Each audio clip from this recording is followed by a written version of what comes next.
Last time we have done what, अगर आप लोगों को याद हो, we have done directing chapter, that is class number 5। और आज की क्लास जो है वो कंट्रोलिंग है। कंट्रोलिंग का चैप्टर बहुत छोटा चैप्टर है बच्चों, with respect to CBSE curriculum. बहुत छोटा सा सिलेबस है कंट्रोलिंग का, पर फिर भी छोटा है पर इम्पोर्टेंट है, क्योंकि 5 to 8 मार्क्स का वेटेज ये चैप्टर कैरी करता है इन बोर्ड एग्जाम। समटाइम्स तो ऐसा भी देखा गया है, एक बार बड़ा सरप्राइज एलिमेंट हुआ था, क्योंकि सीबीएसई जो है अपने पेपर में कुछ डायनामिक्स, कुछ अलग से एज रखती है हर साल। कई बार किसी चैप्टर की जिसकी जनरल वेटेज ज्यादा होती है उसको कम कर देती है, और जिसकी वेटेज कम होती है उसको बढ़ा देती है। तो ये ऑन एवरेज 4 to 5 मार्क्स वाला चैप्टर है। बट ऐसा देखा गया है, अगर मैं लास्ट 20 to 25 ईयर्स का अगर आपको स्पेन बताऊं, 2 बार ऐसा बोर्ड के पेपर में हुआ है कि ये चैप्टर 8 to 9 मार्क्स का भी आया है। तो मैंने इसको रेंज दी हुई है 5 to 8 मार्क्स। चलिए बच्चों, we come on the next slide पे आते हैं। बच्चों, अगर आप में से कोई बच्चा पहली बार क्लास ले रहा है, जिसे प्रॉपर ये नहीं पता कि कैसे आपको जो है अपना आईडी बनाना है, कैसे क्लास जो हमारी कैरी लॉन्चर की ऐप, जो हमारी वेबसाइट है, उसके ऊपर कैसे आप उसको गो थ्रू करोगे, सारी वीडियोस को कैसे आप रिव्यू करोगे, तो ये आपके सामने लिंक आ रहा है, अगर आप लोग ऑब्जर्व कर सकते हैं। ये हमारा कैरी लॉन्चर का एस्पिरेशन.ai का लिंक है। इसमें जाके आपको रजिस्ट्रेशन करना पड़ेगा। दिस इज अ लिंक बच्चों। ये प्रॉपर बोर्ड हेल्पलाइन है जो प्रोजेक्ट लक्ष्य की बात मैं आपसे कर रहा हूँ। आपको बेसिक डिटेल्स अपनी फिल करनी है, उसके बाद आपको एक ईमेल आएगा, ईमेल के बाद आपको सारी इंस्ट्रक्शंस मिलेगी and you can follow accordingly. And आपको जो है फिर वेबसाइट पे जाके अपना लॉगिन करेंगे। I will show you the page of the website later on. तो उसके बेसिस पे आपको जितना भी पास में आपका मिस हो गया है, अगर आप में से किसी बच्चे ने फर्स्ट टाइम ज्वाइन किया है, और बहुत सारी चीजें ऐसी है जो आप सोच भी नहीं सकते, एनसीईआरटी के questions, NCERT solutions, other materials, अपना कैरियर लॉन्चर का मटेरियल्स है, मॉक टेस्ट पेपर्स है बच्चों, रिकॉर्डेड क्लासेस है, फोर्थ कमिंग लाइव क्लासेस है। आप सोच नहीं सकते इतना सारा मटेरियल है कि जो आपको बहुत हेल्प करने वाला है in the very short span of time. और आपको ये भी मैं श्योर कर सकता हूँ कि 31 मार्च तक, आपको पता है फाइनेंशियल ईयर का एंड है और अकाउंट्स का लास्ट एग्जाम है। ये बड़ा मैच हो रहा है इस बार, ठीक है जी। अकाउंट्स के ग्रह और 31 मार्च जो ईयर एंड है, दोनों मैच कर रहे हैं। तो 31 मार्च तक हम आपका साथ नहीं छोड़ेंगे। इनफैक्ट हमारा साथ आगे बना रहेगा with respect to CUET also. तो हम आपकी बोर्ड में भी हेल्प कर रहे हैं, सीयूटी में भी आपकी हेल्प करेंगे। तो ये आपका हमारा एक ऑनेस्ट प्रॉमिस है बच्चों। अगर आप में से आपको नहीं पता हो, we have the Telegram group also. Telegram group भी आप ज्वाइन कर सकते हैं। डेली बेसिस पे हम आपके साथ शेयर करते हैं क्वेश्चंस, जो भी क्वेरीज होती है उसको भी अटेंड करते हैं। We have many teachers are there to help you. तो आप में से कोई बच्चा अगर ज्वाइन नहीं किया हुआ है तो आप ज्वाइन कर लीजिएगा। ये भी आपको बहुत हेल्प करेगा डेली बेसिस पे, आप इसको चेकआउट कर सकते हैं। चलिए बच्चों, ये हमारा सीएल का जो है एस्पिरेशन.ai का जो है पूरा वेबसाइट का पेज है। इस पे आपको अपना लॉगिन करना पड़ेगा, अपना पासवर्ड डालना पड़ेगा, देन यू विल लॉगिन। उसके बेसिस पे आप देखोगे this is board helpline, CBSE best return answer sheets, NCERT books, NCERT solution, many things are there. आप जब जाओगे आपको पता लगेगा कितना मटेरियल्स ये आपके लिए प्रोवाइड कर रहा है।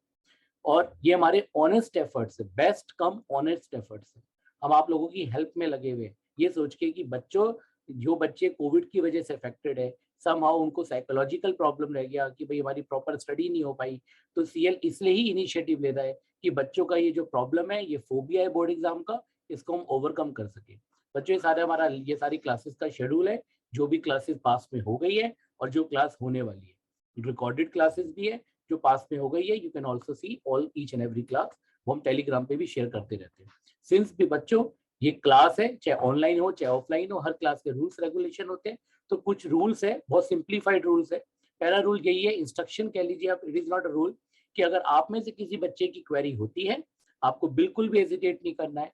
आप यूट्यूब पे जिस चैनल से आप जो हमारी क्लासेस को लाइव देख रहे हैं, वहीं पर आप टेक्स्ट करिए, we will be getting your query and certainly हम आपको टाइम फेज में उस क्वेरी को अटेंड भी करेंगे और सॉर्ट आउट भी करेंगे। अगर इसमें से कोई बच्चे की क्वेरी अनआंसर्ड रह जाती है, उसको भी पैनिक नहीं होना है। टेलीग्राम के ग्रुप में जाइए, अपनी क्वेरी वहां पोस्ट करिए, कोई क्वेश्चन है उसकी पिक शेयर करिए। Certainly me and other teachers of this subject we will get back to you. जो भी हमसे बेस्ट होगा, we will give you the best. Next बच्चों, लास्ट है जो रूल है, वो तो इंस्ट्रक्शन सी, और ये रूल है। रूल क्या है? Respect each other. ठीक है जी, सबका साथ सबका विकास। आपको मेरी रिस्पेक्ट करनी है, मुझे आपकी रिस्पेक्ट करनी है, आपको एक दूसरे की भी रिस्पेक्ट करनी है। तो I believe in laissez faire policy. आपको पता है laissez faire laissez faire style of leadership. तो फिलहाल आज की डेट में मैं आपका लीडर हूँ, since I am leading the class. तो मैं लेसर फेयर में बिलीव करता हूँ, हम सब बराबर है। वो बात अलग है, मैं आपका टीचर हूँ, आप मेरे स्टूडेंट्स हैं, बट कोई भी इनडिसिप्लिन नहीं करना है. We need to give respect and dignity to each other.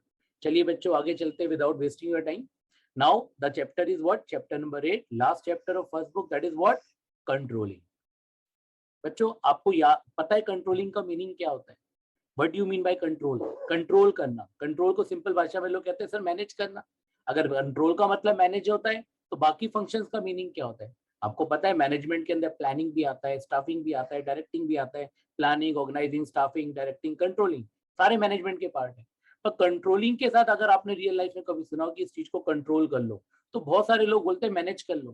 पहले सिनोनियम की तरह यूज होते हैं. दो management is a broader term, but generally real life में बोलते हो यार इसको मैनेज कर लो. कंट्रोल वर्ड नहीं बोलते हम. ये तो गाड़ी जो है बहुत तेजी से स्पीड से भाग रही है, ड्राइवर बहुत स्पीड से ड्राइव कर रहा है, ठीक है, आगे ब्रेकर आ रहा है तो साथ वाले बोल देते आराम से चला लो, गाड़ी को मैनेज कर लो. कंट्रोल कर लो नहीं कोई बोलता, मैनेज कर लो. क्योंकि controlling is a last function of management. अगर कंट्रोलिंग सही नहीं हुआ, चीजों को सही ढंग से चेक नहीं किया, कितना काम हुआ कितना नहीं हुआ, what you did could not do, what you could not do, क्या पाया क्या खोया, what you have achieved, what you have failed, what are the reasons for achievement, what are the reasons of failure. फिर ये पता करना कि achievement के रीजंस क्या है, फेलियर के रीजंस क्या है, और अगर फेलियर है तो how to overcome the failure. इन सब चीजों को अगर आपको समझना है तो this is a chapter for you बच्चों, कंट्रोलिंग. तो आज की क्लास का जो हमारा ऑब्जेक्टिव है वही है जो हम पिछली क्लासेस से लेते आ रहे हैं. The objective which I have discussed in organising, staffing, directing, similarly in controlling too, कि जितने भी कॉन्सेप्ट्स है उसको हम रिव्यू करेंगे. क्योंकि छोटा चैप्टर है, अभी आप देखोगे मैंने इस चैप्टर को 2 पार्ट्स में डिवाइड करा है. पहला पार्ट में आपके इस चैप्टर से एक शॉर्ट पॉकेट डिस्कशन करने वाला हूँ, पॉकेट नोट्स की फॉर्म में, जिससे कि आज की क्लास 1.5 आवर की क्लास आपको 100% रिटर्न देगी. गुजराती भाषा में बोल रहा हूँ, मारवाड़ी लैंग्वेज में 100% रिटर्न आपको मिलेगा. अपना आपने 1.5 आवर आज स्पेंड किया, और certainly that is going to give you 100% return board के पेपर में. ये मैं आपको गारंटी के साथ कह रहा हूँ, इसलिए आप बने रहिएगा, अपना लाइव सेशन पूरा अटेंड करिएगा, गारंटीड रिटर्न आएगा, दैट आई कैन एश्योर. ठीक है जी. आजकल मार्केट बहुत रिस्की हो रही है, आपको पता है कितना फ्लक्चुएशन हो रहा है, बट इतनी रिस्की मार्केट में भी मैं आपको गारंटी वाला स्टॉक बता रहा हूँ. आज की एक सिंगल क्लास आपको एग्जाम में 5 to 6, 7, 8 मार्क्स देने वाली है. तो प्लीज प्रॉपर डिसिप्लिन में क्लास सुनिएगा, आपको बहुत इंटरेस्ट आएगा, पूरे कॉन्सेप्ट भी क्लियर हो जाएंगे. चलिए बच्चों आगे चलते हैं. तो जितने भी टाइप की केस स्टडीज है, छोटा चैप्टर है तो वैरायटी ऑफ क्वेश्चंस भी लिमिटेड है और वैरायटी ऑफ केस स्टडीज भी लिमिटेड है, बट स्टिल जो भी इस क्वेश्चन चैप्टर का पैरामीटर है we will discuss one by one. Now this is your syllabus. आपको पता है वेटेज ऑफ द चैप्टर्स, इसमें मेरे को बताने वाला कुछ खास नहीं है, बट फिर भी एक चीज जो बताने वाली ये है कि स्टाफिंग, डायरेक्टिंग, कंट्रोलिंग, ये तीनों चैप्टर का कंबाइंड वेटेज सीबीएसई ने दे रखा है 20 मार्क्स. पर सीबीएसई इतनी शरीफ नहीं है. सीबीएसई एक जमाने में हर चैप्टर का इंडिविजुअल वेटेज भी देती थी. अब सीबीएसई ने क्लस्टर बनाया हुआ है, ग्रुप बनाया हुआ है, स्टाफिंग, डायरेक्टिंग, कंट्रोलिंग, सबका ग्रुप बनाया हुआ है सीबीएसई ने. ठीक है जी. ये 3 चैप्टर एक क्लस्टर में डाले हुए हैं. दैट मीन्स स्टाफिंग चैप्टर अगर 10 नंबर का आ गया तो डायरेक्टिंग, कंट्रोलिंग का वेटेज 10 मार्क्स का रह जाएगा. तो बेशक हम चैप्टर वाइज आपको वेटेज बता रहे हैं, बट ये भी एक कंसर्न है कि किसी चैप्टर का वेटेज बढ़ भी सकता है, तो उसका जो क्लस्टर ग्रुप मेंबर है उसका वेटेज घट भी सकता है. तो अगर सीबीएसई कोई डायनामिक करती है, कंट्रोलिंग का वेटेज बढ़ाती है, तो सीबीएसई स्टाफिंग कम कर सकती है, डायरेक्टिंग.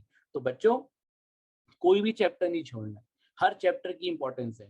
अगर आप कोई प्रिपरेशन कर रहे हो और आप पे शॉर्ट स्पेन है, अगर कोई बच्चा कहता है सर मेरे से सारा पूरा सिलेबस नहीं हो सकता, मैं तो बहुत लिमिटेड पढ़ने वाला बच्चा हूँ, तो ऐसे बच्चे के पास 2 स्ट्रेटेजी होती है. या तो हर चैप्टर का इंपॉर्टेंट पढ़ के चला जाए, या फिर चैप्टर वाइज क्लस्टर में पढ़कर चले जाए. जैसे उसको अपने 20 मार्क्स प्रॉपर प्रिपेयर करते हैं, तो ये नहीं कि स्टाफिंग पढ़ के चले या डायरेक्टिंग, कंट्रोलिंग छोड़ दे. पढ़ रहा है तो पूरा ग्रुप पढ़ना है, उसको पूरा फोकस करना है, स्टाफिंग, डायरेक्टिंग, कंट्रोलिंग. एक चीज और मैं आपको दोबारा रिमाइंड करा देता हूँ, हमने पूरे 12th के बीएसटी के सिलेबस को 10 क्लासेस में डिवाइड किया है. ऑनेस्टली मैं आपको कोई आपके साथ ऐसे नहीं कि झूठ बोलूंगा कि मैं टीचर हूँ, मैं क्लास ले रहा हूँ इसलिए मैं आपको ऐसा बोल रहा हूँ. ऑनेस्टली अगर आप हमारी 10 की 10 पूरी 10 क्लासेस को ऑब्जर्व करेंगे, आपको पूरा सिलेबस ऐसा लगेगा सिंप्लीफाइड वे में. 50, 60, 70 मार्क्स तो आपके बहुत आसानी से आ सकते हैं. 50, 60, 70% दैट आई मीन टू से. तो इसलिए प्लीज ध्यान दीजिएगा. ये सेकंड बुक है बच्चों आपकी, 2 chapters, FM, financial management, financial market, 15 marks, marketing management, consumer protection, that is also 15 marks. We are going to discuss in future 4 classes because this is class number 6. 4 classes are remaining with respect to second book. ये आपका CBSE का board का आपको पता है paper design है, ये हम ऑलरेडी डिस्कस कर चुके हैं लास्ट 3 क्लासेस में कि 45% का वेटेज है रिमेंबरिंग अंडरस्टैंडिंग क्वेश्चंस का जो सिंप्लीफाइड मैनर में पूछे जाते हैं, और अप्लाइंग एनालिटिकल जो है आपका बच्चों 45% है, ऑलमोस्ट 50-50 का थ्योरी है, तो थोड़ा सा रीजनिंग बीएसटी में ज्यादा है। ये भी आपको पता है कि आपके 1 मार्क के 20 क्वेश्चंस आएंगे, 3 मार्क्स के 4 marks 6 marks 4, total number of questions are 34 and marks accordingly 80 marks. 20 marks you know कि आपका प्रैक्टिकल है, और मैक्सिमम आप सब लोगों का प्रैक्टिकल हो भी चुका होगा क्योंकि फरवरी के सब फर्स्ट वीक में सब स्कूल्स में प्रैक्टिकल कंडक्ट हो जाते हैं। तो आपको 80 मार्क्स और अच्छे से स्कोर करना है बच्चों, क्योंकि प्रैक्टिकल में तो अच्छे मार्क्स मिल ही जाते हैं लगभग 15 to 20 में, तो बाकी अगर आप इसमें अच्छा स्कोर कर लेते हो बच्चों तो सोचिए कितना अच्छा स्कोर होगा। और ये भी याद रखना कि ऐसा नहीं कि बोर्ड के मार्क्स की वेटेज नहीं है, बहुत सारे इंस्टीट्यूशन में अभी भी बोर्ड के मार्क्स की वेटेज है।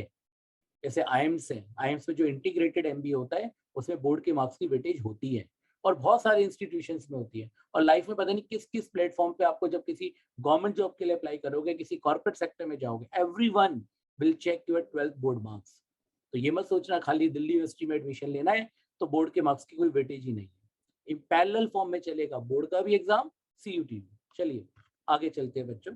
ये हमने ब्लूप्रिंट बनाया हुआ है बच्चों कि 5 मार्क्स का आता है तो उसमें 1 मार्क के कितने क्वेश्चन स्कोर होते हैं, 3 मार्क्स, 1 मार्क्स 2, 3 मार्क 1, 6 मार्क्स के परमुटेशन में 2 1 मार्क और 1 क्वेश्चन 4 मार्क्स। सिमिलरली 7 मार्क्स, एक क्वेश्चन 6 मार्क्स का, एक क्वेश्चन 1 मार्क का।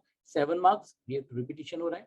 8 मार्क्स, एक क्वेश्चन 1 मार्क का, तीन क्वेश्चन, एक क्वेश्चन 3 मार्क्स का और एक क्वेश्चन 4 मार्क का। इसके अकॉर्डिंग परमुटेशन कॉम्बिनेशन हो रहा है बच्चों। एवरेज वेटेज जो है 5 to 8 मार्क्स की। चलिए आगे चलते हैं। ये आपका सिलेबस है बच्चों इस चैप्टर का, जिसके अंदर क्या क्या आपको पढ़ना है। हार्डली बच्चों इसमें 3 टॉपिक है, अगर देखा जाए 3 कह लीजिए या 4, मैक्सिमम 4 टॉपिक्स है। 1 कंट्रोलिंग का कॉन्सेप्ट, जब हम कॉन्सेप्ट पढ़ते हैं तो मेरा बच्चों को यही सजेशन होता है आपको फीचर्स भी कवर करने, कैरेक्टरिस्टिक्स। ठीक है जी, लिखा नहीं है कैरेक्टरिस्टिक्स ऑफ कंट्रोलिंग, पर बाय चांस और आप ये कह लीजिए फोर्सफुली, और वो फोर्स जो है ना, वो फोर्स ब्लाइंड है, दिख नहीं रहा, हिडन है, हिडन फोर्स है कि कंट्रोलिंग के फीचर्स भी हमें पढ़ने पड़ेंगे। क्यों? क्योंकि मैनेजमेंट से जो आपने फर्स्ट चैप्टर से लेके management, planning, organising, staffing, directing, सबके फीचर्स पढ़ते आ रहे हैं। तो सीबीएसई ने ये मेंशन नहीं करा है फीचर्स ऑफ कंट्रोलिंग, क्योंकि सीबीएसई एज्यूम करके चल रही है, ऐसा मेरा अपना मानना है कि कंट्रोलिंग के फीचर तो वही है जो पहले पढ़ लिए, कुछ खास नया नहीं है। और एक फीचर नया है उस पर तो क्वेश्चन आता रहता है, और सीबीएसई ने उसको स्पेसिफाई करा हुआ है अलग से, दिस इज अ फीचर जो एक इनडायरेक्ट टॉपिक की फॉर्म में सीबीएसई ने दिया हुआ है, relationship between planning and controlling. Planning is looking ahead, controlling is looking back, planning is looking back, controlling is also looking ahead। जो वाइस वर्सा वाला क्वेश्चन है जो बहुत इंपॉर्टेंट है, जिसकी अलग से इंपॉर्टेंस है पूरे चैप्टर के अंदर, ये कंट्रोलिंग का एक फीचर है। तो इसलिए कंट्रोलिंग के फीचर भी हम फटाफट पढ़ेंगे। कंट्रोलिंग का concept, importance, features of controlling and last one is steps in the process of controlling. 4 topic पढ़ने और 5 to 6 मार्क्स, 5 to 8 मार्क्स का आपका पूरा वेटेज है। 6 मार्क्स का आ जाए, 5 का आ जाए, 7 का आ जाए, 8 का आ जाए, वो आपकी भाई किस्मत है, लक है, कितना आपका बोर्ड में इसका क्राइटेरिया रहता है। बच्चों इसमें से 2 टॉपिक कटे हुए भी है, एक लिमिटेशन ऑफ कंट्रोलिंग और एक टेक्निक्स ऑफ कंट्रोलिंग। ये आपको बिल्कुल भी नहीं पढ़नी, ये आपके सिलेबस में नहीं है। अगर आप पढ़ेंगे तो बोर्ड के पर्सपेक्टिव में आपका वेस्टेज ऑफ टाइम होगा। You may skip this now. Next बच्चों, ये बात मैं हर क्लास में बताता हूँ, इंपॉर्टेंस ऑफ एनसीईआरटी। तो आप लोगों को पता है कि एनसीईआरटी की इंपॉर्टेंस कितनी है। तो एनसीईआरटी की इंपॉर्टेंस है तो एनसीईआरटी को क्या बनाना है, अपना दोस्त बनाना है। ठीक है जी, अगर एनसीईआरटी के साथ अगर आप दोस्ती नहीं करोगे तो आपको बहुत बड़ा प्रॉब्लम होने वाला है। यहाँ पर मेरा जो थीम है आज का with respect to NCERT weightage, 1 और 1 11, एक आप आपके सेल्फ एफर्ट्स और एक एनसीईआरटी की बुक, अगर ये दोनों मिल जाए तो दिस इज व्हाट 1 और 1 11। ठीक है जी, तो 11 का दम रखते हैं, 2 का नहीं, 1 और 1 1 + 1 2 नहीं, 1 और 1 मिलके 11 हो जाते हैं। तो जितना ज्यादा एनसीईआरटी पढ़ोगे उतने आपके कॉन्सेप्ट क्लैरिटी और मार्क्स भी अच्छे आएंगे। चलिए बच्चों आगे चलते हैं। ये वाला भी हमने डिस्कस किया हुआ है पैटर्न कि आपके जो बोर्ड में क्या क्या वैरायटी ऑफ क्वेश्चंस डेवलप होते हैं। Multiple choice questions, pictorial presentation, sequence based, fact based, matching based, assertion based, short answers, long answers. Assertion जो है आपका अभी देखा गया कि हाल ही में नहीं आ रहा है पीएसटी में, बट सेफर साइड के लिए I am going to cover this, क्योंकि मुझे ऐसा लगता है कि मुझे अपनी प्रिपरेशन को 105% रखना है if I want to score 100%। Economics में आ रहा है, अकाउंट्स में आ रहा है, तो बीएसटी में क्यों नहीं आ रहा? क्या पता बीएसटी में बोर्ड में आ जाए, फिर उससे अगले साल आने लग जाए, क्योंकि हमारी कंट्री में चीजें ऐसी ही आती हैं, जो नई नई चीजें आती है। तो मैं वो रिस्क फैक्टर को कवर करके असर्शन भी कवर कर रहा हूँ। अब बच्चों आज का जो की लाइन है वो मैंने क्या दिया आज की क्लास की, अगर आप लोग ऑब्जर्व करो टॉप ऑफ द स्लाइड आपको दिख रहा होगा कि दे दो इन 15 क्वेश्चंस पर पूरा ध्यान। 15 क्वेश्चन करने आपको, इन 15 क्वेश्चंस पे पूरा ध्यान दे दो बच्चों, आ जाएगा कंट्रोलिंग चैप्टर का पूरा ज्ञान। 15 क्वेश्चन पे ध्यान, कंट्रोलिंग का पूरा ज्ञान, ये मेरी एश्योरिटी है। पार्ट ए पॉकेट फ्रेंडली जो हम डिस्कस करने वाले हैं पूरा चैप्टर, और पार्ट बी 15 क्वेश्चंस जिसके ऊपर हमने ये थीम बनाई है। चलिए, ये सामने बच्चों आपको एक विजुअलाइजेशन भी दिख रहा होगा।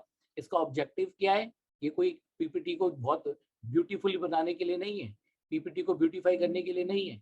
ये कहना चाह रहे हैं कि जो पढ़ा रहे हैं नोट भी करते रहिएगा, नोट भी करना है साथ में, ठीक है जी। ये नहीं कि खाली सुनते रहो, बेड पे लेटे और आराम से चलो प्रवचन चल रहे, ठीक है जी। प्रवचन नहीं है, ये आपका आगे का रोड मैप है अच्छे स्कोर करने का, अच्छे कॉलेज में जाने का, कॉन्सेप्ट क्लैरिटी का भी। तो अपने शॉर्ट नोट्स बनाइएगा, that is going to help you a lot. Now next, आपको पता है बच्चों, that is also we have discuss many times, multiple choice question 1 mark के होते हैं, एक ऑप्शन सेलेक्ट करना होता है। अगर 4 ऑप्शन है, समटाइम्स ऐसा होता है क्वेश्चन बहुत आसान होता है, तो ऑप्शन तो तभी एलिमिनेट हो जाती है, तो 50-50 का हो जाता है, दो ही में से एक चूज करना होता है। कई बार 2 आंसर आ रहे होते हैं, ये भी है ये भी है, इसका भी मन कर रहा है इसका भी मन कर रहा है, तो मोस्ट एप्रोप्रिएट आंसर ढूंढना है। एलिमिनेशन राउंड लगाओ, सिलेक्शन राउंड लगाओ, की टेक्निक्स होती है एमसीक्यूज की। कई बार एमसीक्यूज कितना भी डिफिकल्ट हो जाए, बट अगर आपको टेक्निक आती है तो बहुत इजीली अटेम्प्ट हो जाता है, तो वो भी ध्यान रखना है। 1 मार्क का अगर शॉर्ट क्वेश्चन आ जाता है तो एक लाइन लिखनी हो सकती है, जैसे डिफाइन प्लानिंग, डिफाइन ऑर्गेनाइजिंग, 1 और 2 लाइन में आप उसको मीनिंग लिख देंगे, आपके 1 आउट ऑफ 1 स्कोर हो जाएगा। 3 मार्क्स का क्वेश्चन है, 50 to 75 वर्ड्स लिखने, 5-10 वर्ड्स एक्स्ट्रा हो जाए तो दिल पे मत लेना, लिख देना। 150 words in 4 marks, 200 words in 6 marks, थोड़ी फ्लेक्सिबिलिटी रहेगी 5 to 10% वर्ड्स की, तो डिफरेंस कुछ नहीं, आपको इससे आपको ऊपर एडवर्स इफेक्ट नहीं पड़ेगा। 5-10% कम लिख दो 5-10% ज्यादा लिख दो। नाउ बच्चों, आज की क्लास का जो मेन पार्ट है, part A, we have divided, since I have told you we have divided the class in 2 parts, तो पार्ट ए में हम क्या डिस्कस करने वाले, पूरा चैप्टर शॉर्ट प्रोसेस में करने वाले। देखिएगा बच्चों, बहुत आपको मजा आएगा, इंटरेस्ट आएगा। This is part A. Part A में सबसे पहले बात आती है बच्चों कंट्रोलिंग की। कंट्रोलिंग क्या होता है, what do you mean by controlling, controlling किसे कहते हैं? तो कंट्रोलिंग का रिलेशन किससे? कंट्रोलिंग का रिलेशन है सारे फंक्शंस ऑफ मैनेजमेंट से, पर कंट्रोलिंग पर ज्यादा एम्फसाइज किया जाता है प्लानिंग, क्योंकि planning is the first, controlling is the last, और कंट्रोलिंग के बाद साइक्लिक प्रोसेस है, कंट्रोलिंग के बाद फिर फर्दर प्लानिंग होती है, that is also we are going to discuss. तो प्लानिंग विदाउट कंट्रोलिंग, अगर आप लोग ऑब्जर्व करें क्या लिखा है, planning without controlling is meaningless. अगर मैंने किसी चीज का प्लान किया, जैसे कई बार मैं अपने घर में भी देखता हूँ, मैं अपने बच्चों से डिस्कस करता हूँ, बेटा एग्जाम आ रहे हैं पढ़ लो, पापा मैंने प्लान बना लिया, आज हम मैथ के 2 चैप्टर करेंगे, मैं आपको रात को फिर फीडबैक दूंगा। पता लगता है रात हो गई खत्म हो गई, मॉर्निंग में पूछा बेटा क्या हुआ, पापा वो सोचा तो था कर ही नहीं पाई, नींद आ गई सो गए। तो planning without controlling is meaningless. Planning तो अच्छी थी, पापा 2 चैप्टर कर लूंगा मैं, पर वो 2 चैप्टर गए, ठीक है जी, और चुन्नू जो है सो गया, ठीक है जी। क्या हुआ, controlling without controlling planning becomes meaningless. मैं ये करके दिखाऊंगा, मैं वो करके दिखाऊंगा, जब तक इम्प्लीमेंट नहीं होगा, जब तक फॉलो अप नहीं होगा, जब तक एक्शन स्टार्ट नहीं होगा, जब तक चेकिंग नहीं होगी, तब तक प्लानिंग का कोई रेलेवेंस नहीं है। जैसे मेरे हाथ में 5 उंगलियां है, ऐसे ही मैनेजमेंट के भी 5 फंक्शन है, सबको पता है, 5 उंगलियां चाहिए पूरा फंक्शनिंग करने के लिए, प्लानिंग भी, ऑर्गेनाइजिंग भी, स्टाफिंग भी, डायरेक्टिंग भी और कंट्रोलिंग भी। तो बच्चों एक पिक्टोरियल प्रेजेंटेशन को दिखाने की कोशिश करिए, आपको यानी जितनी भी पिक्टोरियल प्रेजेंटेशन लिए कुछ ना कुछ इसके पीछे ऑब्जेक्टिव है, ये गोल है। अगर आप लोग ऑब्जर्व करें, मेजरमेंट है, ये एक्शन है।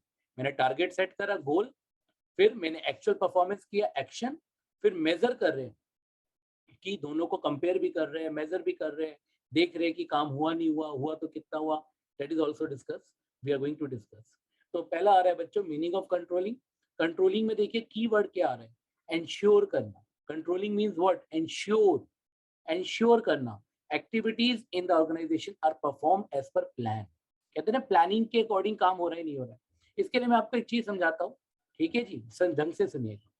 अभी जो 13 और 14 फरवरी आ रही है, आई थिंक 13 फरवरी, हमारे जो ऑनरेबल प्राइम मिनिस्टर है mister Narendra Modi ji, he is going to inaugurate एक इंफ्रास्ट्रक्चर प्रोजेक्ट है, और उन्होंने इनॉर्गरेट करने वाले हैं वो प्रोजेक्ट तो दिल्ली टू मुंबई है, this is Delhi Mumbai corridor, जो बिजनेस कॉरिडोर बन रहा है, दिल्ली से मुंबई को कनेक्ट कर रही है गवर्नमेंट थ्रू रोडवेज। अभी दिल्ली से मुंबई जाओगे आप, मोर देन 24 आवर्स का टाइम लगता है। गवर्नमेंट ने एक प्रोजेक्ट स्टार्ट किया है दिल्ली मुंबई कॉरिडोर, क्योंकि दिल्ली और मुंबई से बिजनेस बहुत होता है।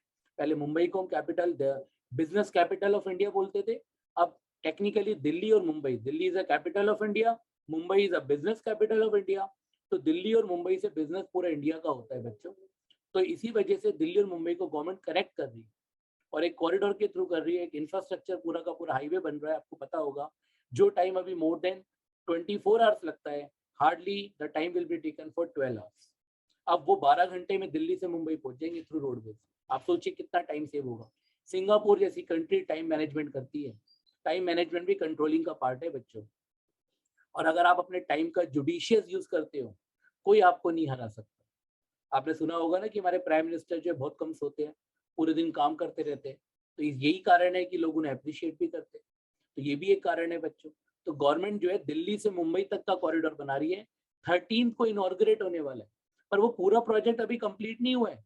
गवर्नमेंट ने उसके लिए टारगेट सेट करा है कि अभी फरवरी 2022 तक हम दिल्ली टू जयपुर पहले बना देंगे। वो पार्ट में बनेगा, जैसे मेट्रो रेल के फेजेस होते हैं ना, फेज 1, फेज 2, फेज 3, फेज 4, ऐसे ही उसके भी पार्ट है। तो उस बेसिस पे बच्चों दिल्ली टू जयपुर, जनरली अगर हम दिल्ली से जयपुर जाते हैं वाया रोडवेज तो 5 to 6 आवर्स लगते हैं, पर अब गवर्नमेंट कह रही है 2 घंटे में, हार्डली 2 आवर्स में दिल्ली टू जयपुर पहुंच जाए थ्रू दैट कॉरिडोर। तो ये एक जनरल नॉलेज का क्वेश्चन है, इसलिए मैं आपसे कॉन्सेप्ट डिस्कस कर रहा हूँ। तो गवर्नमेंट देखिए कितना चेक कर रही है।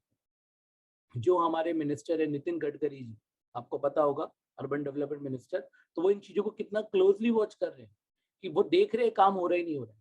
उन्होंने 6 महीने पहले से ही देखना शुरू कर दिया था कि ऐसा नहीं प्रोजेक्ट डिले हो जाए, काम टाइम पर होना चाहिए। पूरा प्रोजेक्ट बनने में टाइम लगेगा, तो अभी पार्ट्स में, क्लस्टर में बना दो, Delhi to Jaipur, then Jaipur to further, then further to Mumbai, like that. This is what controlling, ensure करना कि जो सोच है वो हकीकत में बदल रही है या नहीं। दैट आई मीन टू से, यहीं पर वही बात लिखी है, ensuring the activities in the organising are perform as per the plans. Managerial control employees, अब मैनेजरियल कंट्रोल का मतलब लिखा है measurement of accomplishment against standards, accomplishment, what you did, what you have done with respect to what you supposed to do, क्या करना था, क्या कर दिया, ये कहना चाह रहा हूं बच्चों। then corrective deviation to assess attainment of objectives, deviations को निकालना, क्या डिफरेंस आ रहे हैं सोच और हकीकत में, उसको रेक्टिफाई कैसे करेंगे। अगर डेफिनेशन डिफिकल्ट लग रही हो, क्योंकि डेफिनेशन एक बहुत बड़े एक्सपर्ट्स ने दी है, बिजनेस एक्सपर्ट, ठीक है, the name of that author is Koontz and Donnell. आप हायर क्लासेस में भी इनका नाम बहुत सुनेंगे, one of the famous business author है कून्स एंड डोनल, इन्होंने दी है डेफिनेशन। अब इनकी डेफिनेशन लर्न करने में डिफिकल्ट होता है, नो वरी, कंट्रोलिंग को आप सिंप्लीफाइड वे में भी लिख सकते हो। जब हम प्रोसेस डिस्कस करेंगे and you people will be able to write the process, so you need to write the process in sequence order by forming a sentence and that will become the definition of the controlling। तो कोई problem होने का नहीं है, don't worry. फिर भी ये definition learn कर पाओ, सोने में सुहागा। चलिए बच्चों आगे चलते हैं। हमारा नेक्स्ट टॉपिक है बच्चों कैरेक्टरिस्टिक्स ऑफ कंट्रोलिंग। जो मैंने बोला था सीबीएसई ने मेंशन तो नहीं करा है, बट फिर भी मैं बच्चों को पढ़ाता हूँ क्योंकि डायरेक्टली इनडायरेक्टली ये सिलेबस का पार्ट है। 3 कैरेक्टरिस्टिक्स ऑलरेडी आपको पता है बच्चों। पहला कैरेक्टरिस्टिक्स गोल ओरिएंटेड, दूसरा कैरेक्टरिस्टिक ऑल परवेसिव, तीसरा continuous process, GPC, PCG, GPC, और आपने सुना, और एक कंपनी है पीजीसी, कभी आपने सुना, Procter and Gamble company. Learn कर सकते हो तो कर लेना, प्रॉक्टर एंड गैम्बल कंपनी, जो हेड एंड शोल्डर का जो आपका शैम्पू आता है वही बनाती है, प्रॉक्टर एंड गैम्बल कंपनी, ठीक है जी। P for pervasive, G for goal oriented, C for continuous. तो ये 3 कैरेक्टरिस्टिक्स किसी भी पे फंक्शन के आ जाए, मैनेजमेंट की कोई भी पांचों में से फंक्शन आ जाए, आप ब्लाइंडली लिख सकते हो, they are goal oriented, they are all pervasive, they are continuous. Goal oriented मतलब टारगेट के लिए किया जा रहा है, ऑल परवेसिव मतलब required for all the levels, for the all time being, all the departments, all the levels, for the time being. Continuous, it's not a one time activity, it is a continuous activity। तो बच्चों one by one, controlling is a goal oriented process, कि हमारा गोल है, उस गोल के basis पे ही हम काम कर रहे हैं बच्चों। Clear? Controlling ensures that organizational resources are being used effectively and efficiently for the achievement of the predetermined goals. Controlling is a goal-oriented function. Clear बच्चों? Second, controlling is all pervasive. All pervasive का मतलब ये हर department में, हर manager के through, हर level पर, all the time being it is required. That's why it is all pervasive. चाहे top level हो, चाहे मिडिल लेवल हो, चाहे ऑपरेशनल, हर मैनेजमेंट, हर लेवल पे ये रिक्वायरमेंट है. हर बिजनेस में रिक्वायरमेंट है, चाहे वो हॉस्पिटैलिटी बिजनेस हो, चाहे स्कूल हो, चाहे कॉलेज हो, चाहे एक बिजनेस ऑर्गेनाइजेशन हो, हर जगह आपको कंट्रोलिंग करना पड़ेगा. That is the meaning of controlling is all pervasive. Now next, controlling is both. ये वो क्वेश्चन है जिसकी वजह से मैं फीचर्स पढ़ाता भी, क्योंकि ये तो बाकी फीचर्स तो आपको ऑलरेडी आते हैं, ये नया था, ये आपको दे ही रखा है सिलेबस में. Relationship between planning and controlling, वहीं से ये क्वेश्चन है. Controlling is both backward looking as well as forward looking. Controlling पीछे भी देखना है, आगे भी देखना है. इसको हम डेप्थ में पढ़ेंगे अभी बच्चों, जब relationship between planning and controlling आएगा. You will spend the time there. ये दिखा भी रखा है, प्लानिंग है, कंट्रोलिंग है. अगर प्लानिंग लुकिंग अहेड है, controlling is looking back. Controlling looking ahead है, planning is looking back, like that. तो दोनों एक दूसरे को लिंक अप कर रहे हैं, दोनों एक दूसरे की हेल्प कर रहे हैं. That will do later in depth. Now controlling is a continuous function, we have discussed already. It's not one time. Controlling बार बार होगा, पहले planning, organising, staffing, directing, controlling, planning. तो ये साइक्लिक चलता रहेगा, वन बाय वन. स्टेप 4 है तो 1 2 3 4, 4 के बाद फिर 1 आएगा. 5 फंक्शन है तो 5वें के बाद फिर 1 आएगा. तो every function of management, since the management is a continuous activity, again every function of management is also continuous.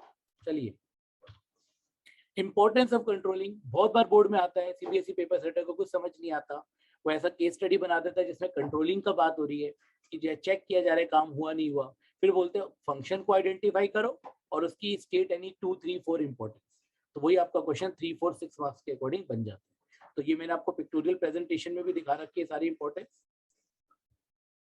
One by one देखते हैं बच्चों. पहला, accomplishing organisational goals. Why do are we controlling? Why do we are performing every function of management? The main objective is what? To achieve organizational goal. That's why they are goal oriented.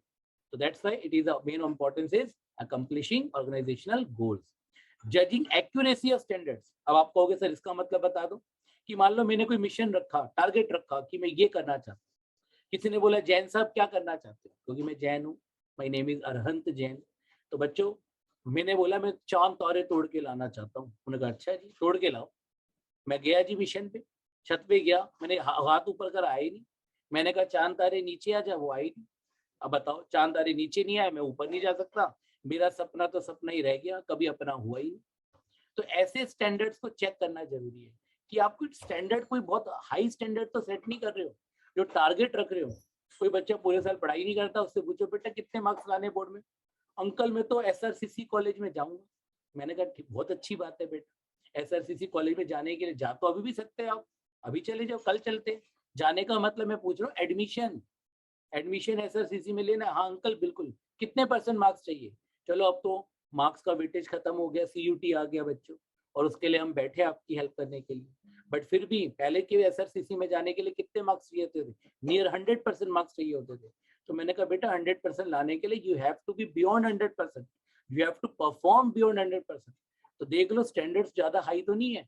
Uncle आप तो demotivate कर रहे हो. ये demotivation नहीं है, ये standards को भी देखना है कि हमारा स्टैंडर्ड क्या है. जैसे हमारे ऑनरेबल प्राइम मिनिस्टर ने, आपने सुना हो कि ड्यूरिंग द कोविड एक मिशन रखा था, इंडिया को हम 2025 तक 5 ट्रिलियन इकोनॉमी बनाएंगे, $5 ट्रिलियन इकोनॉमी बनाएंगे. सुना होगा ना आपने, $5 ट्रिलियन इकोनॉमी बनाएंगे 2025, मिशन 2025. हालांकि 5 ट्रिलियन इकोनॉमी बहुत बड़ी भी नहीं है, पर हमारे जैसे देश के लिए बहुत बड़ा है, क्योंकि अभी हम नियर टू 2.5 और 3 ट्रिलियन इकोनॉमी है. पर हमारे ऑनरेबल प्राइम मिनिस्टर ने 5 ट्रिलियन क्यों बोला? 10 बोल देते, 20 बोल देते, 30 बोल देते. पर उन्होंने कहा कि जो रिलायबल है, achievable, that is the meaning of judging accuracy of standard. तो जब 2025 आएगा तो गवर्नमेंट ये बताएगी कि अचीव हुआ या नहीं हुआ. ठीक है जी, ऐसा तो नहीं है कि हमने स्टैंडर्ड बहुत हाई रख दिए थे, पर मेरे हिसाब से we can meet this 5 trillion economy target. 25 में नहीं होगा, 26 में हो जाएगा, बट मुझे ऐसा लगता है ये अटेनेबल है. तो ये हम स्टैंडर्ड्स को चेक कर सकते हैं आफ्टर एक्चुअल परफॉर्मेंस कि स्टैंडर्ड बहुत ज्यादा हाई तो नहीं थे. उसके बाद बच्चों थर्ड है, जब हम कंट्रोलिंग करते हैं, चीजों को ढंग से ऑब्जर्व करते हैं, रिव्यू करते हैं, मैनेज करते हैं, तो ये तो हर फंक्शन में आ जाता है efficient use of resources. Controlling से देखो एम्प्लॉय का मोटिवेशन भी होता है। अब आप कहोगे कैसे होता है, हम एम्प्लॉय की परफॉर्मेंस को चेक कर रहे हैं, टारगेट रखा है 10 यूनिट्स प्रोड्यूस करने का फॉर एग्जांपल, बनाए उसने 6-7 यूनिट्स, तो एम्प्लॉयर अपने एम्प्लॉय को समझाता है, गाइड करता है, क्योंकि एक एम्प्लॉयर जो होता है वो लीडर भी होता है, सुपरवाइजर भी होता है, मैनेजर भी होता है। अब ऐसा नहीं है कि एम्प्लॉय काम नहीं कर रहा तो हायर एंड फायर, चल निकल भाग यहाँ से, ऐसा नहीं है, बिल्कुल भी नहीं है बच्चों, आज की डेट में तो बिल्कुल भी नहीं है, क्योंकि आपको पता है मैन पावर का कितना इशू है। एक अच्छी मैन पावर को ढूंढने में बहुत टाइम लगता है, बहुत एफर्ट्स लगते हैं। तो अगर एम्प्लॉय कोई काम ढंग से नहीं कर पा रहा तो एम्प्लॉयर उसको मोटिवेट करता है। तभी तो हमने पढ़ा था डायरेक्टिव में मोटिवेशन। मोटिवेशन में भी दो तरह के सोर्सेज थे हमारे पास, financial incentive and non financial. तो यहाँ पे जो हमारा सबऑर्डिनेट है वो मोटिवेट होता है। अगला है बच्चों एंश्योर ऑर्डर एंड डिसिप्लिन की कोऑर्डिनेशन। आपका जो कंट्रोलिंग का चैप्टर है, ऑर्डर और डिसिप्लिन, आपको पता है फ्यूल के principle of order and principle of discipline. Order का मतलब क्या है, सही चीज सही जगह पे, ठीक है जी, right thing at the right place at the right time, ठीक है। तो ये सब चीजें प्रिंसिपल ऑफ ऑर्डर है। तो कंट्रोलिंग में चेक होती है कि सही चीज सही टाइम पे हो रही है नहीं हो रही है, प्रिंसिपल ऑफ ऑर्डर। नहीं हो रही है तो discipline, who is responsible, who is accountable for that, that's why principle of discipline is applied. Facilitate coordination, इसके लिए तो मुझे गाना याद आ जाता है जब भी कोऑर्डिनेशन देखता हूँ। और गाना क्या है बच्चों, तेरा पीछा ना छोड़ूंगा सोनी। गाना याद आ गया नहीं आ गया बच्चों? कोऑर्डिनेशन हर फंक्शन के लिए यही गाना गाता है, तेरा पीछा ना छोड़ूंगा सोनी। कोऑर्डिनेशन कह रहा है, चाहे प्लानिंग हो, चाहे ऑर्गेनाइजिंग हो, चाहे स्टाफिंग हो, चाहे डायरेक्टिंग हो, चाहे कंट्रोलिंग हो, सब जगह कोऑर्डिनेशन होगा। कोऑर्डिनेशन इन एक्शन, जब एक्शन होता है चेक करता है डायरेक्टर, हीरो को बताता है कि जो तुमने जो शॉट दिया मूवी का वो अच्छा दिया या नहीं दिया, नहीं दिया तो ठीक करो, दोबारा करो, और अच्छा दिया तो थम्स अप कर देता है। This is what facilitate coordination in action. बच्चों नेक्स्ट पे आते हैं, relationship between planning and controlling. Planning and controlling के बीच में रिलेशन, अगला टॉपिक है बच्चों, one of the most important topic है। जब सीबीएसई को कुछ समझ नहीं आता पेपर सेटर्स को, वो यही क्वेश्चन 3 to 6 मार्क्स में डाल देते हैं, relationship between planning and controlling. तो पहला फीचर है बच्चों, planning and controlling are inseparable twins of management, they are just like two sides of the coin. ठीक है जी, दोनों साथ साथ चल रहे हैं, बिल्कुल चिपके हुए हैं। समझाने का रीजन बता देता हूँ, planning, organising, staffing, directing and finally what, controlling. और कंट्रोलिंग के बाद क्या है बच्चों, प्लानिंग। आई होप आपको क्लियर हो गया what I am trying to say, कि प्लानिंग और कंट्रोलिंग दोनों बहुत क्लोज है। कंट्रोलिंग प्लानिंग को फीडबैक दे रहा है, जैसे हमारे जो घर में सीनियर सिटीजन होते हैं, बड़े बुजुर्ग लोग होते हैं, पेरेंट्स होते हैं, वो हमें गाइड करते हैं ना, वो हमें बताते हैं ना क्या सही है क्या गलत है, वो हमें हर गलती पे एहसास कराते हैं। क्यों? वो गलतियां या वो एक्सपीरियंस वो पास्ट में कर चुके। ऐसे ही कंट्रोलिंग बड़े बुजुर्ग वाला काम कर रहा है, ठीक है जी। तो कंट्रोलिंग जो है किसकी हेल्प कर रहा है, प्लानिंग की। प्लानिंग एक तरह से बच्चा है और कंट्रोलिंग कौन है, घर के seniors, your parents, your grand parents, like that. तो बच्चों प्लानिंग और कंट्रोलिंग की क्या इंपॉर्टेंस है जो मैं आपको समझाने की कोशिश कर रहा हूँ। चलिए आगे चलते हैं। Once a plan become operational, controlling is necessary. Monitor the process, measure it, discover deviation, and initiate corrective measures to ensure that events conform to the plan. Thus, planning without controlling is meaningless. अगर आप controlling कर रहे हो, अगर आप planning कर रहे हो बिना कंट्रोलिंग के, मैं आपसे ऑलरेडी डिस्कस कर चुका हूँ कि मैंने कोई चीज प्लान करी, इंप्लीमेंट करी नहीं, ठीक है। मैंने कहा कि मैं इतना पढ़ के दिखाऊंगा, मैं स्टूडेंट हूँ क्लास 12 का, मैं आज एक चैप्टर कंप्लीट करके दिखाऊंगा, पर मैंने किताब ही नहीं खोली, तो क्या होगा? जैसे आप में से कई बच्चे, आज हम लाइव क्लास लेंगे पर लाइव क्लास देखी ही नहीं, तो क्या फायदा बच्चों? तो this is the meaning of this concept, planning without controlling become meaningless. अगला है, controlling is also blind without planning. बिना प्लानिंग के कंट्रोलिंग है दिशाहीन। किसी चीज को कंट्रोल करना बिना प्लानिंग के, बिना टारगेट सेट करे, दिशाहीन, without direction your efforts are going on. अगर आप गाड़ी लेके बाहर जा रहे हो, आपको यही नहीं पता कहाँ जाना है, कितने जाना है, इतने चलियो, इतने चलियो, कितने चलियो भाई, पता तो लगना पड़ेगा वेयर टू गो, तभी तो डायरेक्शन आएगा। तो कंट्रोलिंग मतलब, कंट्रोलिंग विदाउट प्लानिंग मतलब अंधा आदमी घूम रहा है, ठीक है जी। This is what controlling is also blind without planning. If standards are not set in advance, managers have nothing to control. बहुत बच्चे कॉमर्स लेते हैं 10th के बाद और हम उनसे पूछते हैं बेटा आपने कॉमर्स क्यों ली? सर मुझे साइंस लेनी नहीं थी, साइंस मेरे बस की नहीं है, आर्ट्स लेनी नहीं थी इसलिए मैंने कॉमर्स ले ली। मैं कहा वाह क्या बेहतरीन आंसर निकाले आपने, साइंस बस की नहीं है, आर्ट्स लेनी नहीं थी, चलो कॉमर्स पकड़ लेते। बेटा ये टारगेट नहीं होना चाहिए। कॉमर्स लेने के पीछे टारगेट होना चाहिए, गोल होना चाहिए, कोई सोच होनी चाहिए। आप अपना कैरियर बना रहे हो कॉमर्स में, और अगर आप में से किसी बच्चे ने अभी भी अपना कैरियर नहीं बनाया है, ये परसेप्शन नहीं बनाई कि why you people have chosen commerce, तो प्लीज डू थिंक। वो अभी मत सोच रहा, बोर्ड के एग्जाम के बाद जरूर सोचना, क्योंकि सोचने का टाइम है, और ये टाइम अगर आपने अपने हाथ से गवा दिया तो प्रॉब्लम आएगी।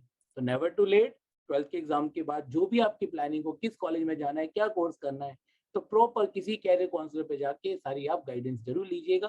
कोई ऑप्शन नहीं है तो we are with you can discuss with us, will try our best to help you कि आपका डायरेक्शन कहाँ जा सकता है। चलिए बच्चों आगे चलते। Planning is basically an intellectual process. Planning पता है सोच की बात है, सोचने वाली बात है, what to do, how to do, when to do, we have discussed already. Planning is what intellectual process involving thinking, articulation, analysis to discover and prescribe appropriate action, course of action for achieving objectives. ये सब planning के अंदर आता है, आपको पता है, ठीक है जी। तो planning is future oriented, controlling is looking back. Now बच्चों, controlling on the other hand check whether the decisions have been translated into desired actions. Planning is thus prescriptive whereas controlling is evaluative. ये line बहुत important है बच्चों, technical word है। Planning is P for planning, P for prescriptive. Prescriptive का मतलब doctor prescribe करता है ना कि भाई ये मेडिसिन खा लेना। कंट्रोलिंग आपने मेडिसिन खाई या नहीं खाई, टाइम पर खाई नहीं खाई, एक गोली की जगह 2 तो नहीं खा ली या खाई नहीं, दिस इज व्हाट कंट्रोलिंग। तो डॉक्टर के पास जाते हो ना जब बीमार होते हो, प्रेस्क्रिप्शन देता है, फिर 3-4 दिन बाद डॉक्टर साहब मेरे को तो फीवर गया ही नहीं। डॉक्टर क्या पूछता है, आपने प्रॉपर दवाइयाँ ली थी, टाइम पे ली थी, कोई मिस तो नहीं करी, proper diet ली थी, this is what evaluative. I think you people have cleared this.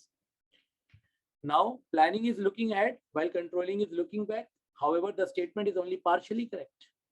Planning looking ahead है पर planning looking back भी है, controlling looking back है पर साथ साथ controlling looking ahead भी है। Plans are prepared for future, are based on the forecast about future condition. Therefore, planning involves looking ahead, is called career forward looking function. On the contrary, controlling is like postmortem of the past activities to find out the deviation. Past को देख रहे हो, क्या किया क्या नहीं किया, that's why controlling is looking back. साथ साथ बच्चों इसमें जो लास्ट है, it should be understood that planning is guided by the past experience. एक कहावत है बच्चों, रियल लाइफ में आदमी गलतियों से सीखता है, आदमी गलती कर करके सीखता है। 2 दिन पहले तो मैं पता नहीं कहीं पढ़ रहा था, कोई मुझे भाई बंधु बता रहा था कि जो इंसान गलती नहीं करता ना रियल लाइफ में वो कुछ सीखता ही नहीं है। मैं कहा अच्छा जी, इसको सोच के तो भी मेरा प्रिंसिपल थोड़ा चेंज हो गया। फॉर हैविंग फन ओनली मैं आपको डिस्कस कर रहा हूँ कि भाई अगर आदमी गलतियों से सीखता है तो मैं तो रोज गलती करूंगा, हर दिन गलती करूंगा, हर मिनट गलती करूंगा। पर ऐसा मत करना बच्चों, ये केवल फन की बात है, ऐसा नहीं है। गलतियां वो होती है जो विदाउट इंटेंशन होती है, अननोइंगली होती है। अगर आप नोइंगली कर रहे हो गलती नहीं है, इट इज बियॉन्ड दैट, ठीक है जी, वो कुछ और फॉर्म में आ जाता है। गलतियां वो है जो अचानक से होती है, सडनली होती है, जिसके लिए हमें एक्सपीरियंस नहीं होता। इसी वजह से हमें एक्सपीरियंस गेन होता है, और एक्सपीरियंस जब गेन होता है तो भविष्य में फ्यूचर में हमें गलती करने का नहीं बनता। तो यही बात समझाना चाह रहे हैं यहाँ पर, a man learn by experience कहते हैं ना, और हम इंडियंस पे तो कहावत बहुत अच्छे से अप्लाई होती है। तो प्लानिंग कंट्रोलिंग से सीख लेती है कि जो पास्ट में मिस्टेक करी है वो मिस्टेक हम भविष्य में बिल्कुल भी नहीं करेंगे। That's why planning is looking back, controlling is looking ahead. तो कंक्लूजन क्या है बच्चों, both planning and controlling both are looking back and both are looking forward. Finally if we conclude, ये लाइन बहुत इंपॉर्टेंट है, स्टेटमेंट वाइज ये line बहुत important है बच्चों। अभी देखोगे भी इस पे क्वेश्चन भी आई थिंक हम आपसे डेवलप करेंगे। जस्ट अ मिनट बच्चों।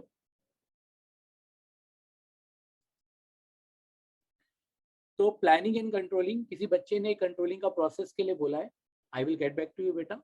अभी we are going to discuss the process of controlling hardly in 5-10 minutes. तो आप जब ध्यान दे लीजिएगा, मैंने अभी तक को डिस्कस किया ही नहीं, तो अभी हार्डली 5-10 मिनट्स में आ जाएगा। आप क्लास में बने रहिए, maybe you have joined a little late, but don't worry, I am going to discuss very thoroughly. ठीक है जी, ध्यान दीजिएगा। तो planning based on the facts make controlling easier and effective. Controlling improve future planning by providing information drive from the past experience. तो ये line यही कहना चाह रही है, both are looking ahead, both are looking back.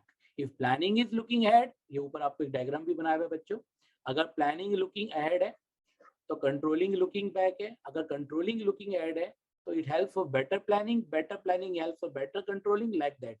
तो आपके BST के पेपर में प्रेजेंटेशन का बहुत बड़ा रोल होता है. सुनिएगा, बीएसटी के एग्जाम में अगर अच्छा स्कोर करना है, प्रेजेंटेशन का बहुत बड़ा रोल है. पिक्टोरियल प्रेजेंटेशन, जो भी पॉइंट लिख रहे हो एनसीईआरटी की लाइंस, उसको अंडरलाइन करिए, फिर एक्सप्लेन करिए. पैराग्राफ में मत लिखिए, पॉइंट सिस्टम में लिखिए. ये बहुत देखने वाला पॉइंट है बच्चों. जितना प्रेजेंटेशन अच्छी होगी, ब्यूटिफिकेशन ऑफ आंसर शीट होगा. 5 to 10-15% तो वेटेज आंसर्स की आपकी वैसी बढ़ जाएगी. अगर आपके 60 मार्क्स आ रहे तो 70 प्लस आ जाएंगे, 70 आ रहे तो 75 प्लस आ जाएंगे, 75 आ रहे तो नियर 80 आ जाएंगे. पर प्रेजेंटेशन का बहुत बड़ा रोल है. Hand writing should be clear, clearly understood. Underline करिए की लाइंस को, एनसीईआरटी से लिखिए, एक्सप्लेन करिए, पार्ट पॉइंट वाइज लिखिए, पैराग्राफ में बिल्कुल मत लिखिए. पिक्टोरियल प्रेजेंटेशन सिंपलेस्ट वे में, ये नहीं कि कोई ड्राइंग करने बैठ जाओ, पूरा मैप बना दो भारत माता का.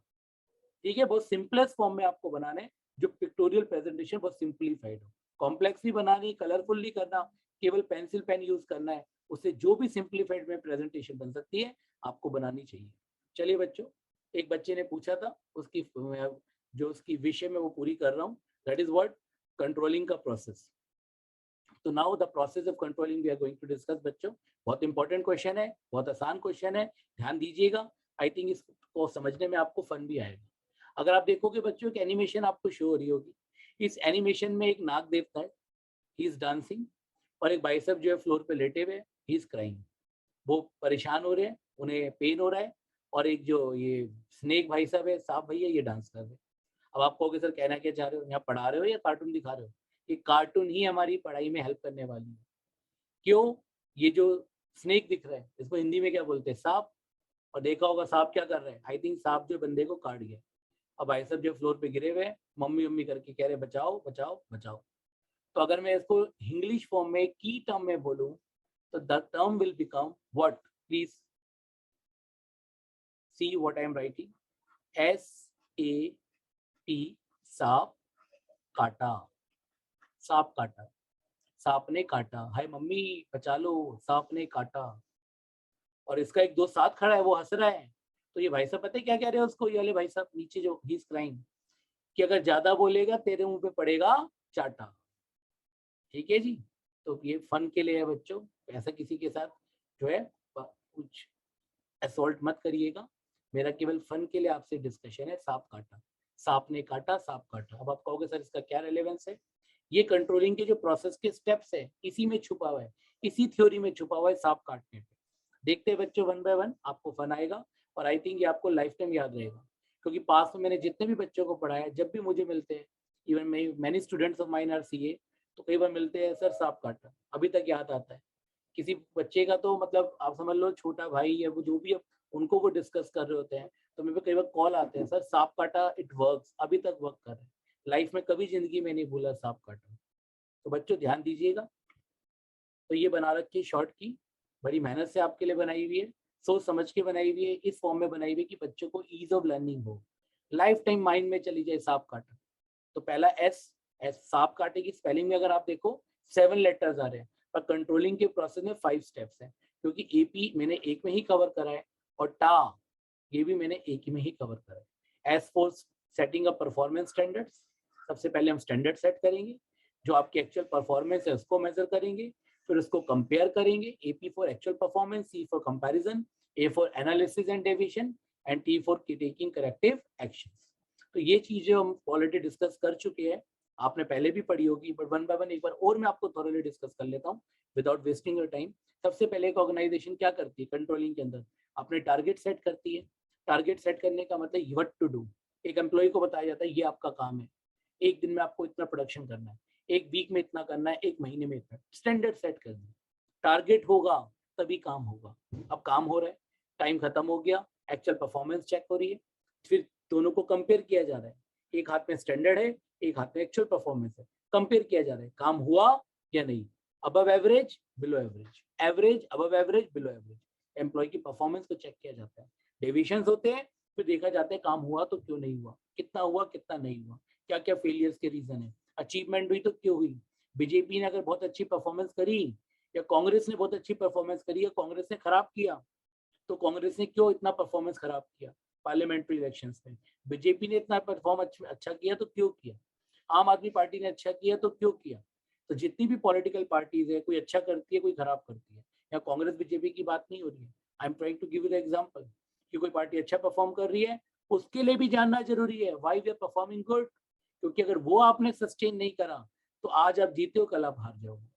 तो अपना फेलियर हो, अपना अचीवमेंट हो, सबका चेक करना पड़ता है रीजंस, नहीं तो फ्यूचर में आप ना फेलियर को ओवरकम कर सकते हो, ना ही अचीवमेंट को सस्टेन कर सकते हो। तो बच्चों, analysis the deviation and taking corrective actions in case of failures, that I mean to say process of controlling, and I hope आपको बहुत अच्छा भी लगा होगा, लर्न भी हो गया होगा। अब बच्चों हम पार्ट बी पे आ रहे हैं आज की क्लास के, क्योंकि छोटा चैप्टर है तो मैंने डेलिबरेटली इस चैप्टर को इस तरह से डिवाइड करा था कि मैं एक क्लास में, ये 1 सवा 1.5 घंटे की क्लास में आपको पूरा रिटर्न दे पाऊँ, जो मुझे लगे कि हाँ भाई मैंने 100% बच्चों के साथ जस्टिस किया है, और कोई भी बच्चा मेरी ये क्लास को देखेगा सुनेगा तो उसके साथ कोई गलत ना हो, उसका पूरा का पूरा रिवॉर्ड उसको मिले। 100% रिटर्न थ्योरी के ऊपर मैं काम कर रहा हूँ, even I have tried my best. तो ये पार्ट बी पे आ रहे हैं बच्चों, वी हैव 15 क्वेश्चंस, तो ये 15 क्वेश्चन हमें करने, इसके लिए भी मैंने की लाइन आपकी ढूंढी है। ठीक है जी, दे दो इन 15 क्वेश्चनों पे पूरा ध्यान। मैंने आपको पहले भी बोला था कंट्रोलिंग चैप्टर का हो जाएगा संपूर्ण ज्ञान, तो संपूर्ण ज्ञान के ऊपर फोकस करें, 15 क्वेश्चन करने। मजे की बात, 4-5 टॉपिक है, 15 क्वेश्चन है, 15 भी ये पूरे नहीं है। आप देखोगे कहने के लिए 15 है, आप कहोगे सर रिपीट भी हो गए क्योंकि मिलते जुलते, तो क्वेश्चन फ्रेमिंग भी इसमें 8-10 क्वेश्चनों की ही होगी पूरे चैप्टर में। तो बहुत आसान चैप्टर है, बहुत इजी टू स्कोर है, बस आपको इसके साथ जुडिशियस, आपको इसके साथ जस्टिस करना है, अपने रिसोर्सेज का जुडिशियस यूज कर रहे हैं। 100% आपको 5 से 8 नंबर बोर्ड में ऐसे मिल जाएंगे। चलिए बच्चों, देखो मजे की बात, मैं आगे सोच रहा था बच्चों के लिए what we are going to deliver, what we are delivering and what student suppose to do. बच्चों अगर मैं आपसे 1 मिनट डिस्कस करूं इससे स्टार्ट करने से पहले, हम आपको 10 क्लासेस दे रहे हैं, हर क्लास लगभग 1 आवर टू 1.5 आवर की है, लाइव सेशन के अकॉर्डिंग 1.5 आवर की है, और रिकॉर्डेड सेशन आप देखोगे तो near to 1 to 1 hour 1.5 hour के बीच में। तो अगर आप 1.5 आवर भी लगाते हो, 10 क्लास 10 क्लास, एक क्लास 1.5 घंटे की है, तो मैक्सिमम टाइम इन्वेस्टमेंट कितना है, 15 आवर्स, है ना बच्चों, एम आई राइट। 15 घंटे हम आपको दे रहे हैं, और मैं आपको गारंटी के साथ बोल रहा हूँ, जब कोई experience teacher, not only me, we have many other teachers also, पहले भी कोई और मैम किसको ले रही थी, अभी भी हमारे साथ पूरा इंटीग्रेशन ऑफ टीचर्स है, ये नहीं कि ये वन मैन शो है, we have a very collaborative team, बहुत सिस्टमेटिक टीम है, एक्सपीरियंस टीम है, बहुत सारे रिसोर्सेज लगे हुए हैं, वन मैन शो नहीं है ये, एक बहुत बड़ा ब्रांड है, बहुत बड़ा टीम है जो आपके साथ कनेक्ट हो रहा है, तो आपको समझने की बात जरूरत है। तो अगर ये 10 क्लासेस को आप सिस्टमेटिकली देखते हो तो आपका बहुत बड़ा बेनिफिट होने वाला है बच्चों। तो इसलिए हम कह रहे हैं कि हम आपके लिए अगर मेहनत कर रहे हैं तो आप जरूर देखिएगा, डेफिनेटली आप जब पेपर देख के आओगे यू विल फाइंड कि इन क्लासेस ने आपको कितना हेल्प किया है, not only BST, even in every subject. चलो बच्चों पार्ट बी पे आते हैं, तो ये 15 के दम को देखते हैं, ठीक है जी।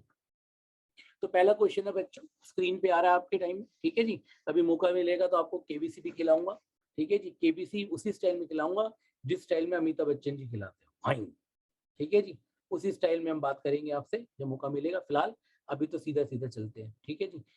राजू एंड जग्गू, आपने नाम सुने होंगे, बड़े फेमस नेम है, राजू एंड जग्गू, 2 मैनेजर है, they are the 2 employees, this is MCQ, hardly straight forward आपको आंसर लिखना है। अच्छा बच्चों एक बात तो ध्यान रखना है एमसीक्यू में, ठीक है जी, कई बच्चे क्या करते हैं ऑप्शन लिख के आते हैं आंसर में, ऑप्शन ए के आगे नाम नहीं लिख के आते हैं। बेटा आपके लिए जो टीचर है ना या पेपर चेकर है, दैट इज एग्जामिनर, वो आपका एग्जामिनर है, आपका असिस्टेंट नहीं है।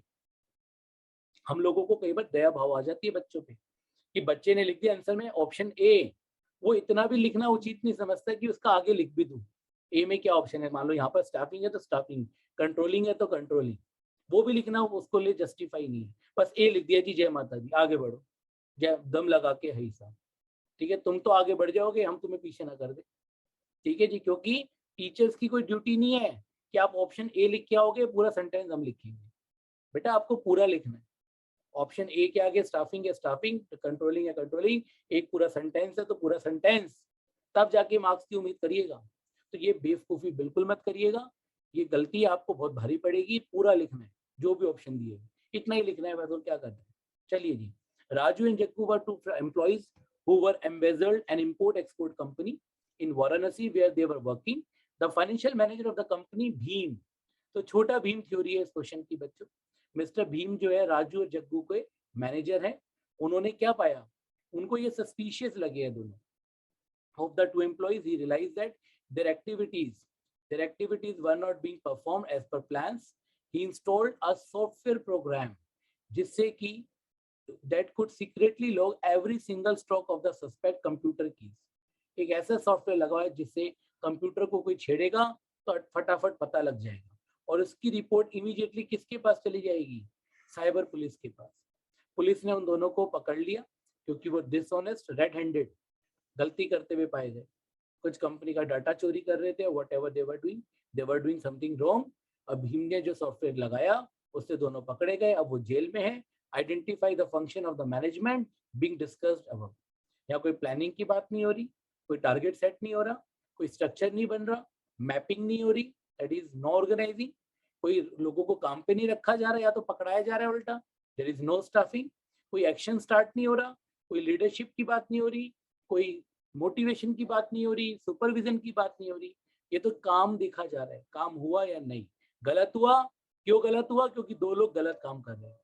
उनको ठीक कैसे करना है, गलती छोटी होती तो उनको वार्निंग दे दी जाती, समझाया जाता, और यहाँ गलती उनको गलती ना होके उन्होंने कोई क्राइम किया, कोई ऑफेंस किया, तो उनको फिर जो उनके मैनेजर थे पुलिस के थ्रू उन्होंने उनको अरेस्ट करवा दिया। तो ये सब क्या है बच्चों, क्योंकि चैप्टर ही कंट्रोलिंग का है, तो आप कहोगे सर हमें तो आंसर पता ही है, इसमें है क्या, कंट्रोलिंग ही तो आएगा। पर बोर्ड में तो चैप्टर वाइज नहीं आते ना क्वेश्चन, तो बोर्ड में इस कॉन्टेस्ट में समझना जरूरी है। फाइनली आपका आंसर क्या आएगा बच्चों, कंट्रोलिंग। आई होप आपको क्लियर हो गया होगा। फटाफट अगले क्वेश्चन पे चलते हैं। किसी बच्चे को क्वेश्चन का आंसर आता हो तो अपने आप लिखिएगा, ठीक है, मेरी वेट मत करिएगा। सेल्फ असेसमेंट है, चैप्टर तो मैं खत्म कर चुका हूँ, ये तो अब आपके लिए है। छोटे चैप्टर्स में क्या होता है पता है, when we start discussing the topics, तो आफ्टर डिस्कशन जो क्वेश्चंस वाला टाइम आता है वो सेल्फ असेसमेंट होता है, उसमें टीचर्स का रोल कम हो जाता है, बच्चों का रोल बढ़ जाता है। चलो बच्चों, second question, name the function of the management which help in formulation of future plans. Formulation of plan नहीं लिखा, कोई बच्चे पता एक्साइटेड हो जाते हैं, सर मैं बताऊं, बता भाई, सब प्लानिंग आएगा, क्यों, प्लानिंग प्लान्स की बात हो रही है, फॉर्मुलेशन ऑफ प्लान। बच्चों ये भी तो लिखा है future plans in the light of problems that were identified thus help in better planning in future। एक ऐसा फंक्शन जो भविष्य की प्लानिंग के लिए हेल्प कर रहा हो, गलतियां सीख के आपको बता रहा हो, तो समझ गए आप, समझदार को इशारा काफी है, और आप सब तो समझदार हो ही। तो बच्चों आंसर क्या आएगा, answer is what, controlling. Clear, easy है, याद रखना, गलती मत कर देना, ये गलती नहीं है, उससे ज्यादा हो जाएगा, आसान चीज है। नेक्स्ट बच्चों, measurement of a company's progress may involve calculation of certain ratios like gross profit ratio, net profit ratio। देखो ये जो मैंने जेस्टर दिखाया हुआ ना, एक आपको एनिमेशन दिख रही होगी, ये मेजरमेंट ही दिखाई हुई है, मेजरमेंट हो रही है, वेट का मेजरमेंट हो रहा है, ऐसी परफॉर्मेंस का भी मेजरमेंट होता है। और बिजनेस में अगर अकाउंटिंग परफॉर्मेंस को मेजर करना है, you have the third book in accounts, third book, that is what, the name of third book is what, बताओ बच्चों, analysis of financial statement of companies. There we have many chapters, comparative statement, ratio analysis, cash flow statement. These are the tools to analyze the financial statement of the company. So in this question also they are talking about what, कि business की accounting statement की analysis हो रही है, उसके लिए हम gross profit ratio, net profit ratio, return on investment periodically निकाल रहे हैं। तो identify करो management, the function of management involved, what we need to identify, the function of management involved in the above context, also state the meaning of the step in the process of identify। बच्चों वाला question है और आप भी बच्चे ही, matching. तो जब बताइए आंसर क्या है, कंट्रोलिंग। स्टेप कौन सा है, वही सांप काटा याद है, AP, measurement of actual performance, तो उसका मीनिंग लिख दोगे आप, answer is controlling. Finally measurement of actual performance को मेजर करना है, जो भी हमारे पास टूल्स है उसके बेसिस पे मेजर करना है। इसके आगे भी क्वेश्चन बन सकता है कि फॉलोइंग स्टेप भी बताओ, फॉलोइंग स्टेप तो आगे क्या आएगा, compare the actual performance with standard performance. और स्टेप्स बोला है, एनी टू फॉलोइंग स्टेप्स, तो आपको अगले 2 स्टेप्स बताने, 3 फॉलोइंग स्टेप्स तो अगले 3 बताने, टोटल 5 है, ये सेकंड नंबर है तो अगले 3 बताने, तो एक तरह से पूरा प्रोसेस ही बताने, रिमेनिंग प्रोसेस ऑफ कंट्रोलिंग। ध्यान रखना कि पूछा क्या है, उसके अकॉर्डिंग आंसर लिखना, क्योंकि जो पूछा है और आपने बता कुछ और दिया तो फिर आपके मार्क्स कट जाएंगे, अननेसेसरी मार्क्स चले जाएंगे। इस चैप्टर में यही प्रॉब्लम होती है, बच्चे विदाउट, वो याद है ना पिछली क्लास से हमने पढ़ा था कम्युनिकेशन बैरियर्स, कि किसी की बात बिना पूरी सुने हम जल्दी से उसको प्रीमेच्योर हम उसको रिस्पॉन्ड करते हैं। तो आपको प्रीमेच्योर अटेम्प्ट नहीं करना है, पूरा पढ़ना है, पूरा समझना है क्वेश्चन क्या पूछा है, क्या बताया है, तब जाके अटेम्प्ट करना है। चलिए बच्चों आगे चलते हैं। Question number 4, Sana suggested that they should keep the silk bat covers for special festival. Sana ji कह रही है कि स्पेशल फेस्टिवल के टाइम हम क्या रखेंगे, सिल्क बैट कवर रखेंगे। मे बी इनकी हैंडलूम शो को एंड ऑफर, या फिर ये होटल इनका रन हो रहा हो उसके कॉन्टेस्ट में बात कर रही हो, and offer cotton bed cover on regular basis to keep cost under control. Language of the question से ऐसा लग रहा है कि एक होटल की बात हो रही है। होटल में आपको पता है कि डेली मेंटेनेंस होती है, रूम का प्रॉपर जो है आपको पता है कीपिंग होता है। तो कह रहे हैं जो होटल में ऐसा लिखा नहीं है, अजम्पशन ऑफ द क्वेश्चन ऐसा है कि हम डेली रूटीन में कॉटन बेड कवर सर्व करेंगे और स्पेशल ओकेजन पे सिल्क बेड कवर को करेंगे। बोर्ड में आया हुआ क्वेश्चन, क्योंकि हमारी कॉस्ट इससे अंडर कंट्रोल रहेगी। तो बात आ गई कॉस्ट अंडर कंट्रोल, क्वेश्चन में आंसर छुपा है, कुछ है ही नहीं कंट्रोलिंग। कोई चीज अंडर कंट्रोल हो रही है, चाहे वो कॉस्ट हो, चाहे वो टाइम हो, चाहे मैन परफॉर्मेंस हो, सब चीजें अगर कंट्रोल की बात हो रही है, that is what control. Clear बच्चों? Question number 5, which principle of the management control is based on the belief that an attempt to control everything result controlling is nothing। कई बार ऐसा देखा जाता है, आपने देखा होगा कई बार छोटी क्लासेस में जब हम स्टोरी सुनते थे, स्टोरी टेलिंग, कि हमने बहुत सारा रेत उठाने की कोशिश करी दोनों हाथों से, और जैसे जैसे हम हाथ समेटते गए हमारे हाथ में कुछ नहीं आया। बहुत सारी मूवीज में दिखाया गया इंडियन की कोई रॉबरी हो रही है, बंदा लूटने जा रहा है, उसकी कोशिश में ज्यादा से ज्यादा लूट के लाऊं, पता लगा ज्यादा के चक्कर में कुछ नहीं लूट पाया, सारा गिर गया रास्ते। ठीक है जी, ऐसी होता है, गेम होती है, मैंने देखा एक मशीन होती है, वो चॉकलेट के लिए वो कैचर जाता है ना क्रेन की तरह, वो हाइड्रोलिक होता है, तो आप अपना वो हैंडल से उसको मैनिपुलेट कर रहे होते हो, वो कैचर जाता है। कई लोगों को मैंने देखा, इवन मैंने भी ट्राई किया, गलती मेरे से भी हुई है।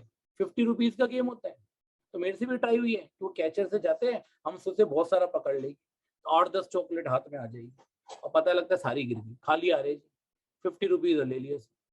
ठीक है जी, हो गया जी, चेहरा चेहरा ना रहा, $50 बन गया। है नहीं बच्चों, मजाक की बात है। पॉइंट पर आते, पॉइंट क्या है कि अगर आप सब कुछ मैनेज करने की कोशिश करोगे, ये भी मैं करूंगा, ये भी मैं करूंगा, मान लो हमारी कंट्री के प्राइम मिनिस्टर, वो कहते हैं कि प्राइम मिनिस्टर वाला काम भी मैं करूंगा, होम मिनिस्टर वाला भी मैं करूंगा, आपका डिफेंस मिनिस्टर वाला भी मैं करूंगा, फॉरेन मिनिस्टर भी मैं हूँ, फाइनेंस मिनिस्टर भी मैं हूँ, मैं ही एक, मुझे वो भी याद आ गई प्रेयर, हम बचपन में गाते थे, स्कूल में जाते थे। ठीक है, तुम ही हो माता, तुम ही हो पिता, तुम ही हो बंधु, सखा भी तुम। इस पे हिंदी मूवीज में इसमें सॉन्ग भी बने हुए, इसको थोड़ा लिरिक्स चेंज करके। तो इसी के ऊपर मुझे कहावत आ गई, तुम ही हो प्राइम मिनिस्टर, तुम ही हो डिफेंस मिनिस्टर, तुम ही हो फाइनेंस, सब कुछ तुम ही हो, A to Z सब कुछ तुम ही हो। तो if you try to manage each and everything, तो तुम्हारा हाल वही होगा जो ये भाई साहब का एनिमेशन में हो रहा है, सर पकड़ के बैठे, हाय मर गया, कुछ नहीं हो रहा मेरे से। if a person is trying to manage each and everything, he will manage nothing। वैसे इस क्वेश्चन की प्रोबेबिलिटी कम है, पर ये क्वेश्चन 5-6 साल में एक बार आ जाता है, बीच की लाइन में से आता है। कुछ लोग इसे आज की डेट में आउट ऑफ सिलेबस भी बोल देते हैं, उसका कारण है टेक्निक्स ऑफ मैनेजमेंट नहीं है। पर ये क्वेश्चन जनरल नॉलेज का स्टार्टिंग में भी दे रखा है डेल लैंग्वेज में, और कई बार इंसान से भी गलतियां होती है। सीबीएसई में कई पेपर सेटर ऐसे हैं जो ये मानते ही नहीं है ये टेक्निक्स के अंदर है, वो कह रहे तो बेसिक परसेप्शन है कंट्रोलिंग के चैप्टर की, और 1 मार्क का क्वेश्चन है, हमने तो सैंपल पेपर में भी दे रखा था, इसलिए हम तो बोर्ड में पूछ लेते। तो फिलहाल मेरे हिसाब से प्रिंसिपल ऑफ प्रूडेंस अप्लाई हो रहा है, इसलिए मैं इस क्वेश्चन को बच्चों से जरूर डिस्कस करता हूँ। और इस क्वेश्चन का जो मेरा साइकिल लगता है मेरे दिमाग में, मेरे एक्सपीरियंस के थ्रू 5 to 6 ईयर्स में एक बार ये क्वेश्चन जरूर आ जाता है। That is what management by exception. Management by exception real life में बहुत यूज होता है। मैनेजमेंट बाय एक्सेप्शन, अगर आप सब कुछ कोशिश करोगे कुछ भी नहीं होगा, you become the exception. If you try to manage each and everything, you will manage nothing. तो फाइनली आंसर इज व्हाट बच्चों, management by exception. The alternate name is controlling by exception. I hope ये आपको clear हो गया होगा। अगला है बच्चों, in controlling why the actual performance is compared with the standard performance. हम एक्चुअल परफॉर्मेंस को स्टैंडर्ड परफॉर्मेंस से क्यों कंपेयर करते हैं? कंपेयर क्यों करते हैं? कंपेयरिंग कौन सा स्टेप है? याद है बच्चों, सांप काटा? चलो एक बार और लिख लेते हैं, सांप काटा। तो जो बच्चा कह रहा था सर एक बार और बता दो, तो मैं एक बार और बता रहा हूँ, आपकी बात दोबारा मान ली। सांप काटा, ठीक है। हम ये काम कर रहे हैं, कंपेयर कर रहे हैं ना, controlling actual performance compared with standard. Standard performance, actual performance, that word compare. Compare हो गया। कंपेयर क्यों करते हैं? इसके लिए करते हैं जी, अगले स्टेप के लिए करते हैं। और अगला स्टेप क्या है? To find out what? Deviation. तो मेरा आंसर जो आएगा वो सी आएगा। कई बच्चे कंफ्यूज हो जाते हैं, सर मैं तो ये लिखा है टेकिंग करेक्टिव एक्शन। एक्शन तो तब लोगे जब बीमारी पता लगेगी। बीमारी पता तो लगे। डॉक्टर पे जाओगे, मान लो बुखार है, डॉक्टर क्या करेगा? लो मुंह खोलो, डाल दो। पहले बीमारी पता है, बुखार के कारण क्या है, आपको फीवर क्यों, एक वायरल फीवर है तो कोई कॉम्प्लेक्स प्रॉब्लम। अगर कॉम्प्लेक्स है तो वो आपकी डायग्नोस कराएगा, टेस्टिंग कराएगा, तब जाके आपको मेडिसिन प्रेस्क्राइब करेगा। बीमारी जब तक नहीं पता लगेगी, ठीक है जी, तब तक उसके लिए कोई एक्शन लिया नहीं जाएगा। तो कंपैरिजन का जो आगे फॉलो अप है वो क्या है? To find out deviation. तो याद रखना, मुझे ऐसा लगता है इस क्वेश्चन में अगर ये बोर्ड में आता है तो काफी बच्चे गलती कर सकते हैं। दे में right option D, while the correct answer is to find out deviation। और मजे की बात है 50-50 केबीसी चल रहा है यहाँ पर। एयर बी तो हो ही नहीं सकता, क्योंकि एयर बी तो आपको दे ही रखा है, ये तो दे ही रखा है स्टैंडर्ड और मेजर्स करने एक्चुअल परफॉर्मेंस, वो तो दे ही रखा है। और अगर आप ये डायग्राम देखो बच्चों, इस डायग्राम में क्या दिखाया आपको? इस डायग्राम में ग्रीन लाइन दिखाई है और एक व्हाइट लाइन दिखाई है। एक एक्चुअल परफॉर्मेंस है और एक स्टैंडर्ड परफॉर्मेंस है। और जो व्हाइट लाइन और ग्रीन लाइन के बीच में गैप आ रहा है, बीच बीच में वेरिएशन आ रहे हैं, that is what? To find out deviation. Clear हो गया बच्चों? तो फाइनली आंसर क्या है आपका? तो option is C, to find out deviation. Now seventh question बच्चों, बी फास्ट। ये क्वेश्चन मैं नहीं बताऊंगा, ये क्वेश्चन आपकी ड्यूटी है। वैसे तो सारी ड्यूटी आपकी है, फिर आप कहोगे सर आपका क्या काम है? मेरा काम हो चुका है, क्योंकि मैं चैप्टर पढ़ा चुका हूँ, मैं तो क्वेश्चन डिस्कस कर रहा हूँ। और क्योंकि मैंने आपके साथ जो है प्लेज लिया है कि मैं एक क्लास में आपको पूरा चैप्टर देने वाला हूँ, इसलिए मैं अपनी ड्यूटी को फुलफिल कर रहा हूँ। पर आपकी ड्यूटी क्या है? इस क्वेश्चन को अटेम्प्ट करने की। और क्वेश्चन क्या है? Process of controlling. आपको ऑर्डर बताना है, सीक्वेंस बेस्ड क्वेश्चन है। और लास्ट टाइम हमने डिस्कस किया था ये ग्रेटर देन के साइन का रेलेवेंस। ग्रेटर देन मतलब जो पहले होगा, जिसका मुंह खुला है वो स्टेप पहले होगा। याद है ना बच्चों? लास्ट टाइम मैंने डिस्कस किया था, मैंने कहा था कि क्वेश्चन हायर क्लासेस में आ रहे हैं दिस काइंड ऑफ, वही वैरायटी आपको लोअर क्लासेस में भी दिख सकती है। तो बच्चों सांप काटा याद है? कौन सा आंसर आएगा सांप काटा का? आपका आंसर आएगा option is B. Option B में fifth, fourth, second, third, fourth. एक ऑप्शन और देखो, fifth, fourth, third, second one, that is option A. तो कई बच्चे जल्दबाजी में ए लिखे आएंगे, पता नहीं क्यों इतना उनको ए से प्यार है। ठीक है जी, ए दिखता है तो बड़े एक्साइटेड हो जाते हैं। तो बच्चों ऐसा मत करना, जब भी सीक्वेंस बेस आए, paper setter is very smart, he smartness better than you, please don't mind this. Better कहते हैं ना, दुश्मन को कभी भी कम नहीं आंकना चाहिए। तो फिलहाल पेपर सेटर को आप दुश्मन मान लो, पर है नहीं वो आपका दुश्मन। पर इसलिए कह रहा हूँ क्योंकि आप उसको कम मत आंकना, उसकी नॉलेज को अपने से कम मत आंकना। ठीक है जी, उसकी नॉलेज आपसे बेटर है, वो टीचर है, टीचर होने के बाद वो पेपर सेटर भी है। तो प्लीज कम मत आंकना, गलती हो जाएगी बच्चों, ध्यान सुनिए। तो फिलहाल आंसर आएगा बी, ना कि ए। तो एक दो ऊपर नीचे हो सकते हैं स्टेप्स, जो बिल्कुल करेक्ट आ रहा हो ऑर्डर दे देना 1 2 3 4 5, फिर चेक करना, तब ऑप्शन चूज करना। That is the interpretation of this question number 7। चलिए बच्चों, question number 8। For the following two statements, choose a correct option. Statement 1, planning based on the facts makes controlling easier and effective. अच्छी planning होगी उससे आपकी controlling भी easier होगी, effective होगी। Controlling improve future planning by providing information derived from the past experience. आपको याद होगा ये दोनों लाइन हमने अभी डिस्कस करी थी, relationship between planning and controlling, और दोनों ही एनसीईआरटी की लाइन। और देखो ये डायग्राम अगर आप ऑब्जर्व करो, एक क्लॉकवाइज चल रहा है, एक एंटी क्लॉकवाइज चल रहा है, एक प्लानिंग और एक कंट्रोल, दो साथ साथ चल रहे हैं, कॉन्टिन्यूस प्रोसेस है। दोनों लुकिंग फॉरवर्ड लुकिंग बैक है, ये लुकिंग फॉरवर्ड है तो ये लुकिंग बैक है, और अगर ये लुकिंग फॉरवर्ड है तो ये लुकिंग बैक है। दोनों साइक्लिक है, दोनों एक साथ चल रहे हैं। जैसे आपने देखा होगा ना, शुगर केन वाली जो होती है उसका जो जूस होता है, गन्ने की मशीन जो होती है, गन्ना पता है ना, शुगर के, इससे शुगर बनती है। गन्ने का जूस कैसे निकाला जाता है, ऐसी मशीन होती है, ये दोनों चल रहे होते हैं, हेड दोनों रिवॉल्व कर रहे होते हैं, बीच में वो गन्ना डालते हैं, वो पीस के आ जाता है, उसका जूस निकल जाता है। तो प्लानिंग और कंट्रोलिंग भी ऐसी है कि आपको जूस निकालना है, आपको ऑर्गेनाइजेशन गोल्स को अचीव करना है, दोनों साइमल्टेनियस चलेगा। टारगेट्स भी सेट करने पड़ेंगे, टारगेट को मेजर भी करना पड़ेगा, कंपेयर भी करना पड़ेगा, नहीं अचीव हुए करेक्टिव एक्शन भी लेना पड़ेगा। फ्यूचर के लिए भी वो सीख को आपको माइंड में रखना पड़ेगा, कैरी करना पड़ेगा और इम्प्लीमेंट करना पड़ेगा। तो बात सही है, दोनों दोनों स्टेटमेंट करेक्ट है। आंसर क्या आएगा हमारा? Answer is C, both the statements are correct. तो एनसीईआरटी लाइंस को थोरोली पढ़ना जरूरी है। आइडेंटिफाइंग द रॉन्ग स्टेटमेंट और स्टेटमेंट्स, यहाँ पर स्टेटमेंट भी है और स्टेटमेंट्स भी है, ब्रैकेट में एस लगाओ तो एक्साइटेड मत हो जाना। स्टेटमेंट भी हो सकती है, स्टेटमेंट्स भी हो सकते हैं, सिंगल भी हो सकता है आंसर और दो भी हो सकते हैं। तो रॉन्ग स्टेटमेंट करनी है रिलेटेड टू, यहाँ पर डायरेक्टिंग नहीं है बच्चों, ये कंट्रोलिंग है। relating to controlling as being one of the function of the management process in organization. पहला controlling is looking back, पहला क्या है? controlling is looking back. Yes, controlling is looking back. It is not wrong, it is correct. Controlling is looking ahead. कई बच्चे इसे wrong बोलते हैं, नहीं, दोनों है। Ensure order and discipline, पढ़ा था हमने इसके। Control initiate action, action controlling थोड़ी करता है, controlling action को नहीं करता initiate। कंट्रोलिंग क्या करता है? कंट्रोलिंग तो चेक करता है कि काम अचीव हुआ या अचीव नहीं हुआ। कंट्रोलिंग तो ये इंश्योर कर रहा है कि काम अचीव हुआ या अचीव नहीं हुआ। Controlling initiate actions. तो इसका आंसर जो आएगा बच्चों, ऑप्शन क्या आएगा? डी आएगा, ऑप्शन डी में आएगा। क्लियर बच्चों? Next question number 10, read the following statements, assertion and reasons. Choose one of the correct alternative given below. Assertion, just a second बच्चों।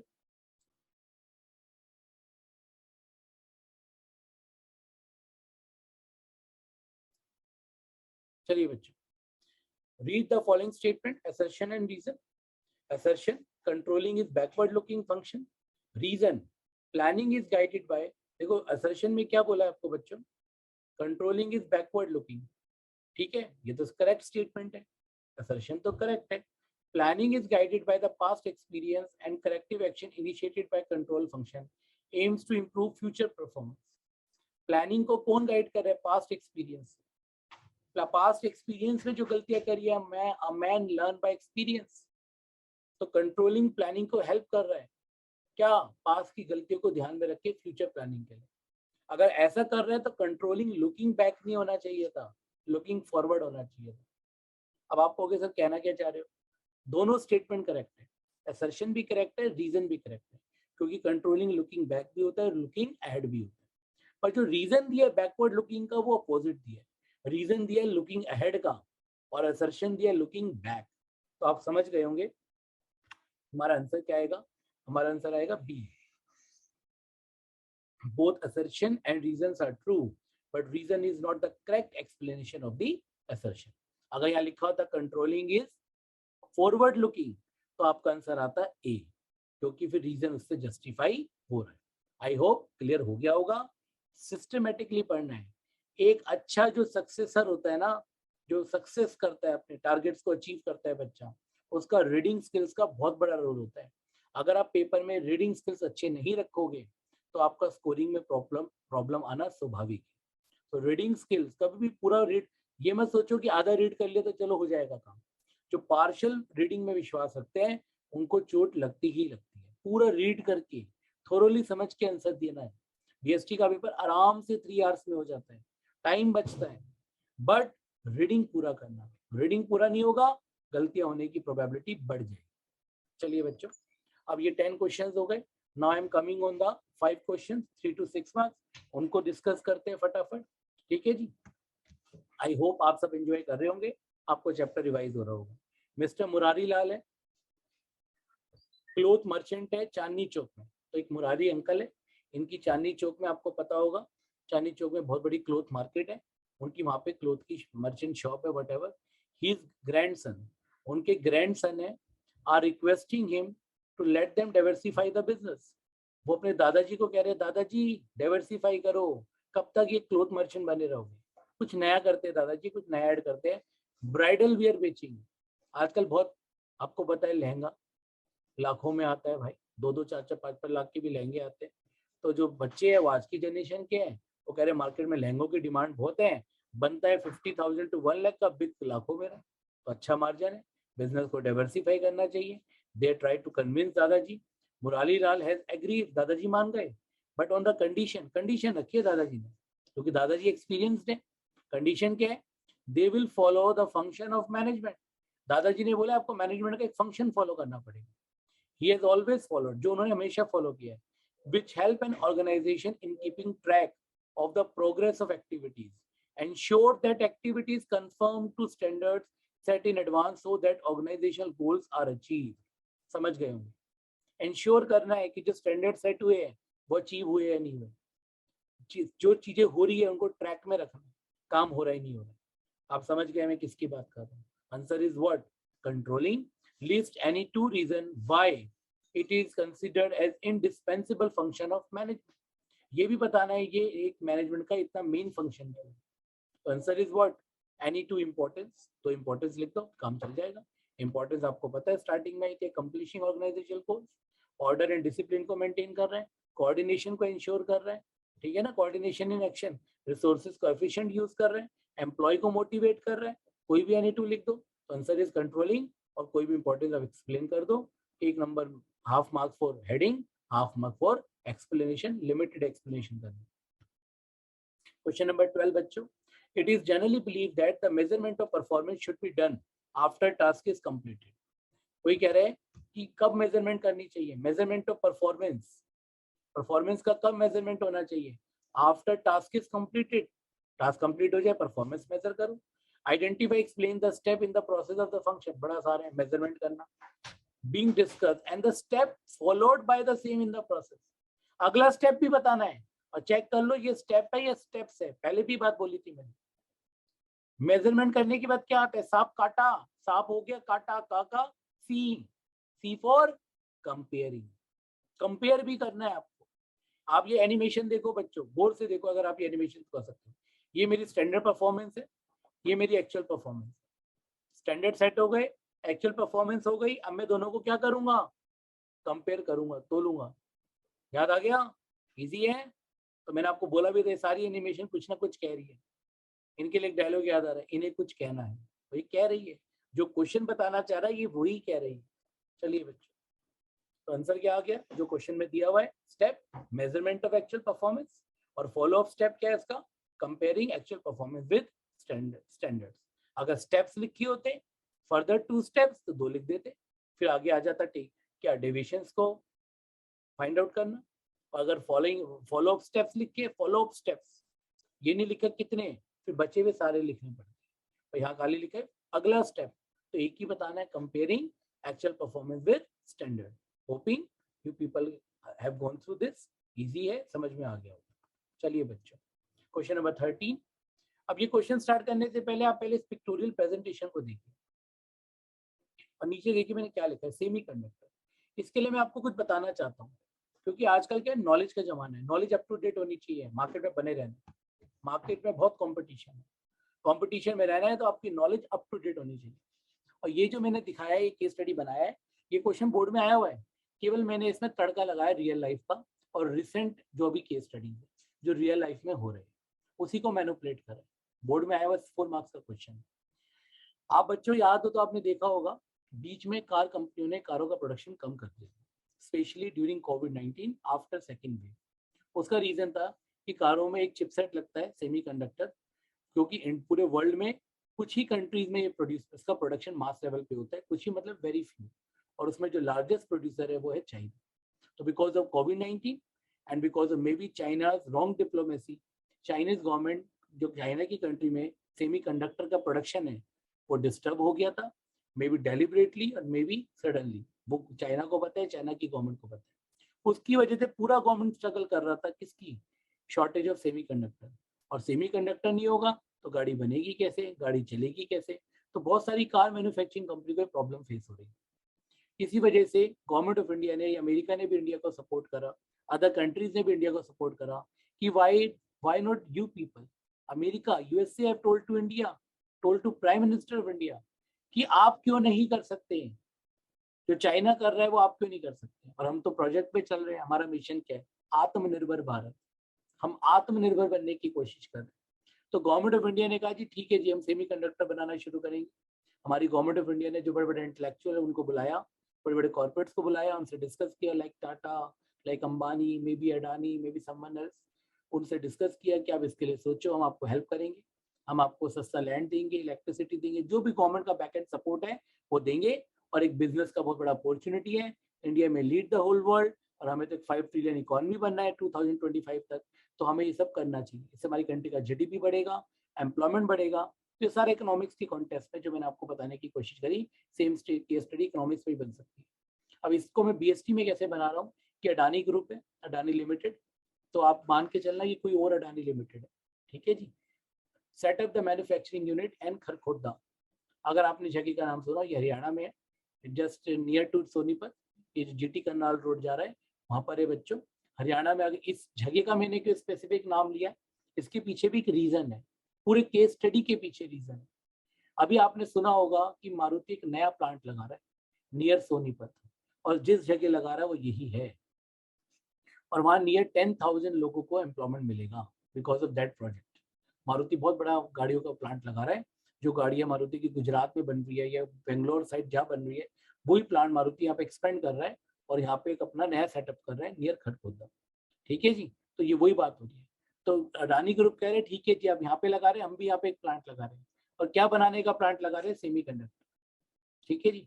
तो ये वो केस स्टडी है। तो मैं थोड़ा सा इंडिया के दिल की बात आपको अपनी केस स्टडी में बताने की कोशिश करी है कि क्या दिमाग में हमारी गवर्नमेंट के चल रहा है, क्या जो हमारे बड़े बड़े कॉर्पोरेट है उनके दिमाग में चल रहा है to compete to China. Now come back on the question. There production target was 1000 semiconductor. Target थोड़ा मैंने क्वेश्चन में कम रखा है, दिल पे मत लेना, 10,000 भी लिख सकते हो। तो 1000 सेमीकंडक्टर बनाने एक वीक में डिसाइड हुआ है, और साथ में डिसाइड हुआ है कि 5 variation in the production up to 10 units, मतलब 10 यूनिट्स तक वेरिएशन होगा तो कोई दिक्कत नहीं है। At the end of the first week production हुआ 920 सेकेंड वीक में 940 960 थर्ड वीक में, लाइक दैट। मतलब वेरिएशन आ रहा है, टारगेट अचीव नहीं हो रहे, पर इम्प्रूव परफॉर्मेंस पहले से इम्प्रूव हो रही है। पहले 920 बने, फिर 940 बने, फिर 960 बने, तो performance is being improvised, but अभी भी टारगेट अचीव नहीं हुए। फिर बाद में इन्वेस्टिगेशन की गई, ये पाया गया out of the fluctuation in the production was due to irregularity supply of electricity, bad handling of the machine. Reason भी फाइंड आउट कर लिए, समझ गए आप। स्टैंडर्ड सेट हो गया, एक्चुअल परफॉर्मेंस मेजर हो गई, कंपैरिजन हो गया, ठीक है जी। कंपैरिजन होने के बाद डेविएशन भी निकाल लिए, रीजंस भी निकाल लिए, एनालिसिस भी हो गया। अब केवल एक स्टेप बचा, टेकिंग करेक्टिव एक्शन, और यही आंसर है बच्चों, ठीक। The above para discuss the sum of the steps of one of the function of management. Which function? Controlling. They have not asked controlling, आप कह रहे स्टेप्स बता दो, एक्सप्लेन द स्टेप्स। तो स्टैंडर्ड सेट कर एक्सप्लेन कर दो, line code कर देना पैराग्राफ की, नहीं पूछा तो भी कोड कर देना, इन्वर्टेड कॉमास में डाल देना, अंडरलाइन कर देना। एक्चुअल परफॉर्मेंस मेजर हो गई, परफॉर्मेंस भी बता रहा कि 920 940 960, फिर कंपेयर भी कर लिया कि टारगेट अचीव नहीं हुआ, फिर रीजंस भी ढूंढ लिए बच्चों। इलेक्ट्रिसिटी का प्रॉब्लम था, वर्कर्स कैपेबल नहीं थे मशीन को प्रॉपर हैंडल करने में, ये भी एक कारण था। अब लास्ट स्टेप क्या बचा है वो नीचे एक्सप्लेन कर दो। अब इस जब ये क्वेश्चन बोर्ड में आया था ना, सीबीएसई ने 2 मार्किंग स्कीम में आंसर दिए थे। एक ऑप्शन में पहले 4 स्टेप्स आपके ऑप्शन ए में थे, रिमेनिंग स्टेप बचा था what step not discussed in the case study, that is taking corrective action. पर बाद में सीबीएसई को जो paper setting marking scheme committee है, कुछ लोगों ने ऑब्जेक्शन उठाया, उन्होंने कहा नहीं बच्चे हो सकता है पहले 3 ऊपर लिख दे, आखिरी 2 नीचे लिख दे। तो बेनिफिट ऑफ डाउट बच्चों को मिला था, सीबीएसई ने दोनों आंसर अटेम्प्ट करे थे। तो याद रखना, वैसे इसका जो करेक्ट आंसर है what I am think but according to me, पहले 4 steps, standards, actual performance, comparison, analysis the deviation, ठीक है जी। ये चारों के चारों किसके अंदर आ रहे हैं? जो केस स्टडी में दे रखे हैं, और जो नहीं दे रखा है टीए, टेकिंग करेक्टिव एक्शंस। तो मैं तो इसी पे कन्फाइंड हूँ, half mark for naming the step, half mark for explanation. ऊपर नीचे गलत लिख दिया तो मार्क्स कट जाएंगे। जो कवर्ड है उसमें नॉट कवर्ड लिख दिया, जो नॉट कवर्ड है उसमें कवर्ड लिख दिया तो मार्क्स कट जाएंगे, ध्यान दीजिएगा। नेक्स्ट 14 क्वेश्चन बच्चों, M each employee of My Lord Furniture, मिलता जुलता क्वेश्चन है। एक कंपनी है माई लॉर्ड फर्नीचर, ये कंपनी का आपको लोगो भी दे रखा है। Should manufacture 5 dining table per week. मतलब एक कंपनी है, फर्नीचर कंपनी, एम्प्लॉई है मतलब कारपेंटर, उसे एक वीक में 5 डाइनिंग टेबल बनानी है as per the terms of the employment. सब एम्प्लॉइज ने टारगेट अचीव भी कर लिया है, केवल दो कुछ लोग हैं जिनका टारगेट अचीव नहीं हुआ है, उन्होंने हार्डली 2 और 3 डाइनिंग टेबल ही बनाई है। Management took, this is called took, a decision to install closed circuit camera CCTV camera in the factory for monitoring activities of the employees। Management ये जानना चाह रहे हैं कि जो एम्प्लॉइज काम अचीव नहीं कर पा रहे टारगेट, क्या कारण, क्या वो काम की चोरी तो नहीं कर रहे, क्या वो खाली तो नहीं बैठे रहते, क्या उनकी एफिशिएंसी में प्रॉब्लम तो नहीं है, क्या रीजन है वो काम नहीं कर पा रहे, बातें करते रहते हैं या काम नहीं हो रहा या एफिशिएंस नहीं है, कुछ तो रीजन है, तो रीजंस को आइडेंटिफाई करें। ठीक है जी, तो what they want to know the deviations. ठीक है जी, they want to know the reasons. ठीक है जी, identify the managerial function discuss above, controlling, उसका मीनिंग बता देना। Explain the steps in the process function identified in the above, steps बता देना क्या क्या स्टेप्स लिए। ठीक है जी, तो स्टेप्स क्या हो गए, सारे स्टेप्स लिखने हैं आपको, सारे स्टेप्स की बात हो रही है। This is what question number 14। Clear बच्चों, हाफ 1 मार्क फॉर आइडेंटिफिकेशन, ये डायनामिक होता है आपको पता है। 1 मार्क फॉर मीनिंग, 2 नंबर तो इस पूरे के हो गए आपके, और फिर नीचे half mark for explanation, half mark for naming, her step का नेम हेडिंग लिखने के, और हाफ मार्क एक्सप्लेनेशन के। 5 स्टेप है, तो 5 स्टेप से कितने बन गए, 5 मार्क्स, ऊपर 1 नंबर, तो टोटल हो गया 6 नंबर। चलिए आप last question for today's class बच्चों, आई होप आपको क्लियर हो गए होंगे अभी तक क्वेश्चन। लास्ट क्वेश्चन वही है जो मैं ऑलरेडी आपसे डिस्कस कर चुका हूँ, नथिंग इज न्यू, वही कॉन्सेप्ट है जो हमने स्टार्टिंग पढ़ा। पॉकेट ए को जो हमने अपना पढ़ा था, pocket friendly notes part A, वही हमने क्वेश्चन में कन्वर्ट करे। गीता और सुनीता 2 मैनेजर है, सिस्टर्स कह लो, फ्रेंड्स कह लो, फिलहाल तो है मैनेजर, एक ही ऑर्गेनाइजेशन में, अलग अलग यूनिट में। while discussing about function of management, Gita कह रही है planning is looking ahead where controlling is looking back। Planning looking ahead है, कंट्रोलिंग लुकिंग बैक है। whereas सुनीता क्या कह रही है, planning is looking back, controlling is looking ahead. Sunita उल्टा कह रही है, दोनों में टग ऑफ वॉर हो गई, दोनों कह रहे नहीं तू गलत तू गलत तू गलत, ये कह रही है। जबकि मजे की बात क्या है, आपको भी पता है, दोनों सिस्टर सही है, गीता भी सही है, सुनीता भी सही है।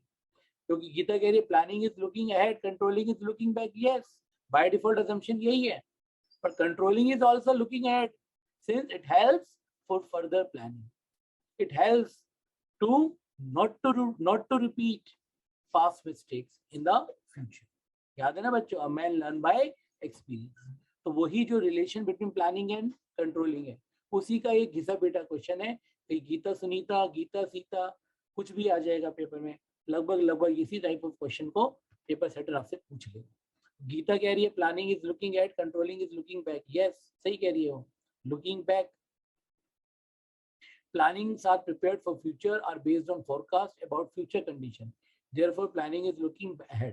On contrary, controlling is a postmortem। controlling क्या है, past efforts को check करना, what you did what you could not do, क्या किया क्या नहीं किया, क्या नहीं कर पाए।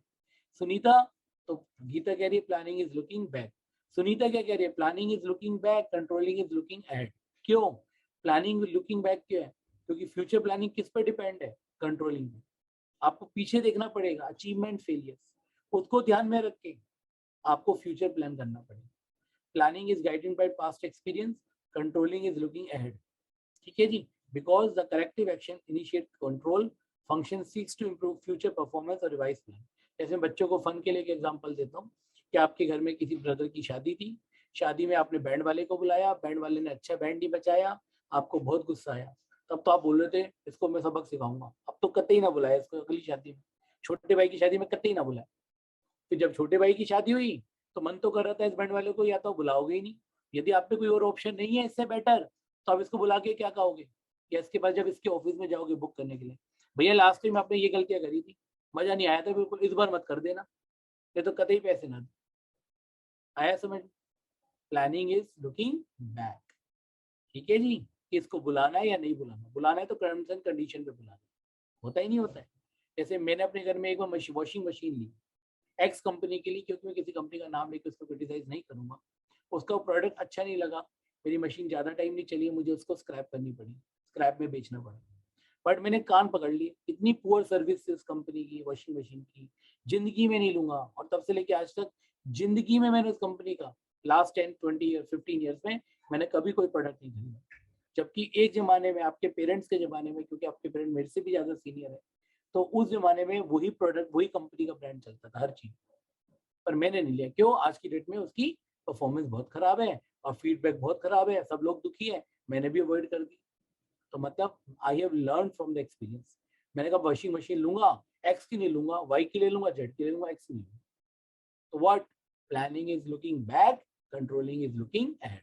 तो गीता भी सही है, सुनीता भी सही है, बोथ आर करेक्ट। होपिंग बच्चों आपको क्लियर हुआ होगा। तो this is the last of this class. We are going to wind up today's class, but again I am telling you students, this is a class 6. आज हमने 6 class करी है। पहली क्लास में हमने फर्स्ट 2 चैप्टर्स लिए थे। सेकंड क्लास में आपको याद होगा बच्चों, हमने बिजनेस एनवायरनमेंट, थर्ड क्लास में हमने बिजनेस एनवायरनमेंट और प्लानिंग लिया था। पहली क्लास में हमने मैनेजमेंट लिया था। सेकंड क्लास में प्रिंसिपल्स ऑफ मैनेजमेंट लिया था। फोर्थ क्लास में हमने आपका ऑर्गेनाइजिंग लिया था, फिर डायरेक्टिंग, और आज हमने क्या लिया है, ठीक है जी, कंट्रोलिंग। ऑर्गेनाइजिंग, डायरेक्टिंग, जो भी आपकी 6 क्लासेस हमने कवर कर ली है। 4 क्लासेस आपकी बची है, जो आपकी सेकंड बुक की है 30 मार्क्स की। Again I am telling you कि जितनी भी क्लासेस आप हमारी देख रहे हो, हर क्लास आपको +5 +6 करते जा रही है। और अगर आपने सिस्टमेटिकली क्लास को सुना होगा, दोबारा मैं आपको बोल रहा हूँ, अगर आपने क्लास मिस करी है, आपने क्लास को रिकॉर्डेड फॉर्म में देखा है, तो प्लीज रिकॉर्डिंग को प्रॉपर देखना, उसे भगा भगा के मत देखना, नहीं तो आपका गोल अचीव नहीं होगा। थोड़ा सा टाइम देना, 15 घंटे ज्यादा नहीं है बीएसटी के पेपर के लिए। जब फैटिक होते तभी सुनने में लगा लो। अगर आप देख नहीं सकते सुन लो, पर प्लीज डू दैट। बीच बीच में से मत देखना वीडियो, आपको क्लियर नहीं होगा। जो टारगेट है हमारा, हमने इस तरह से आपकी क्लास को प्लान किया है कि सारे कॉन्सेप्ट क्लियर हो, और हर क्वेश्चन में कोई ना कोई कॉन्सेप्ट आ रहा है आपको, अगर आपने ऑब्जर्व किया हो और प्रीवियस क्लासेस देखी हो। तो बच्चों, I am expecting you people will be now more serious towards studies. Time is too short, hardly 15 minutes are far away for your board exams. So this is my good wishes to you to do prepare to prepare in the proper manner, to make judicious use of your timing and resources, and whenever and wherever you people are facing any problem, do feel free to ask in our Telegram group. Certainly we are with you and we will get back to you. All the best bachcho, take care, bye bye.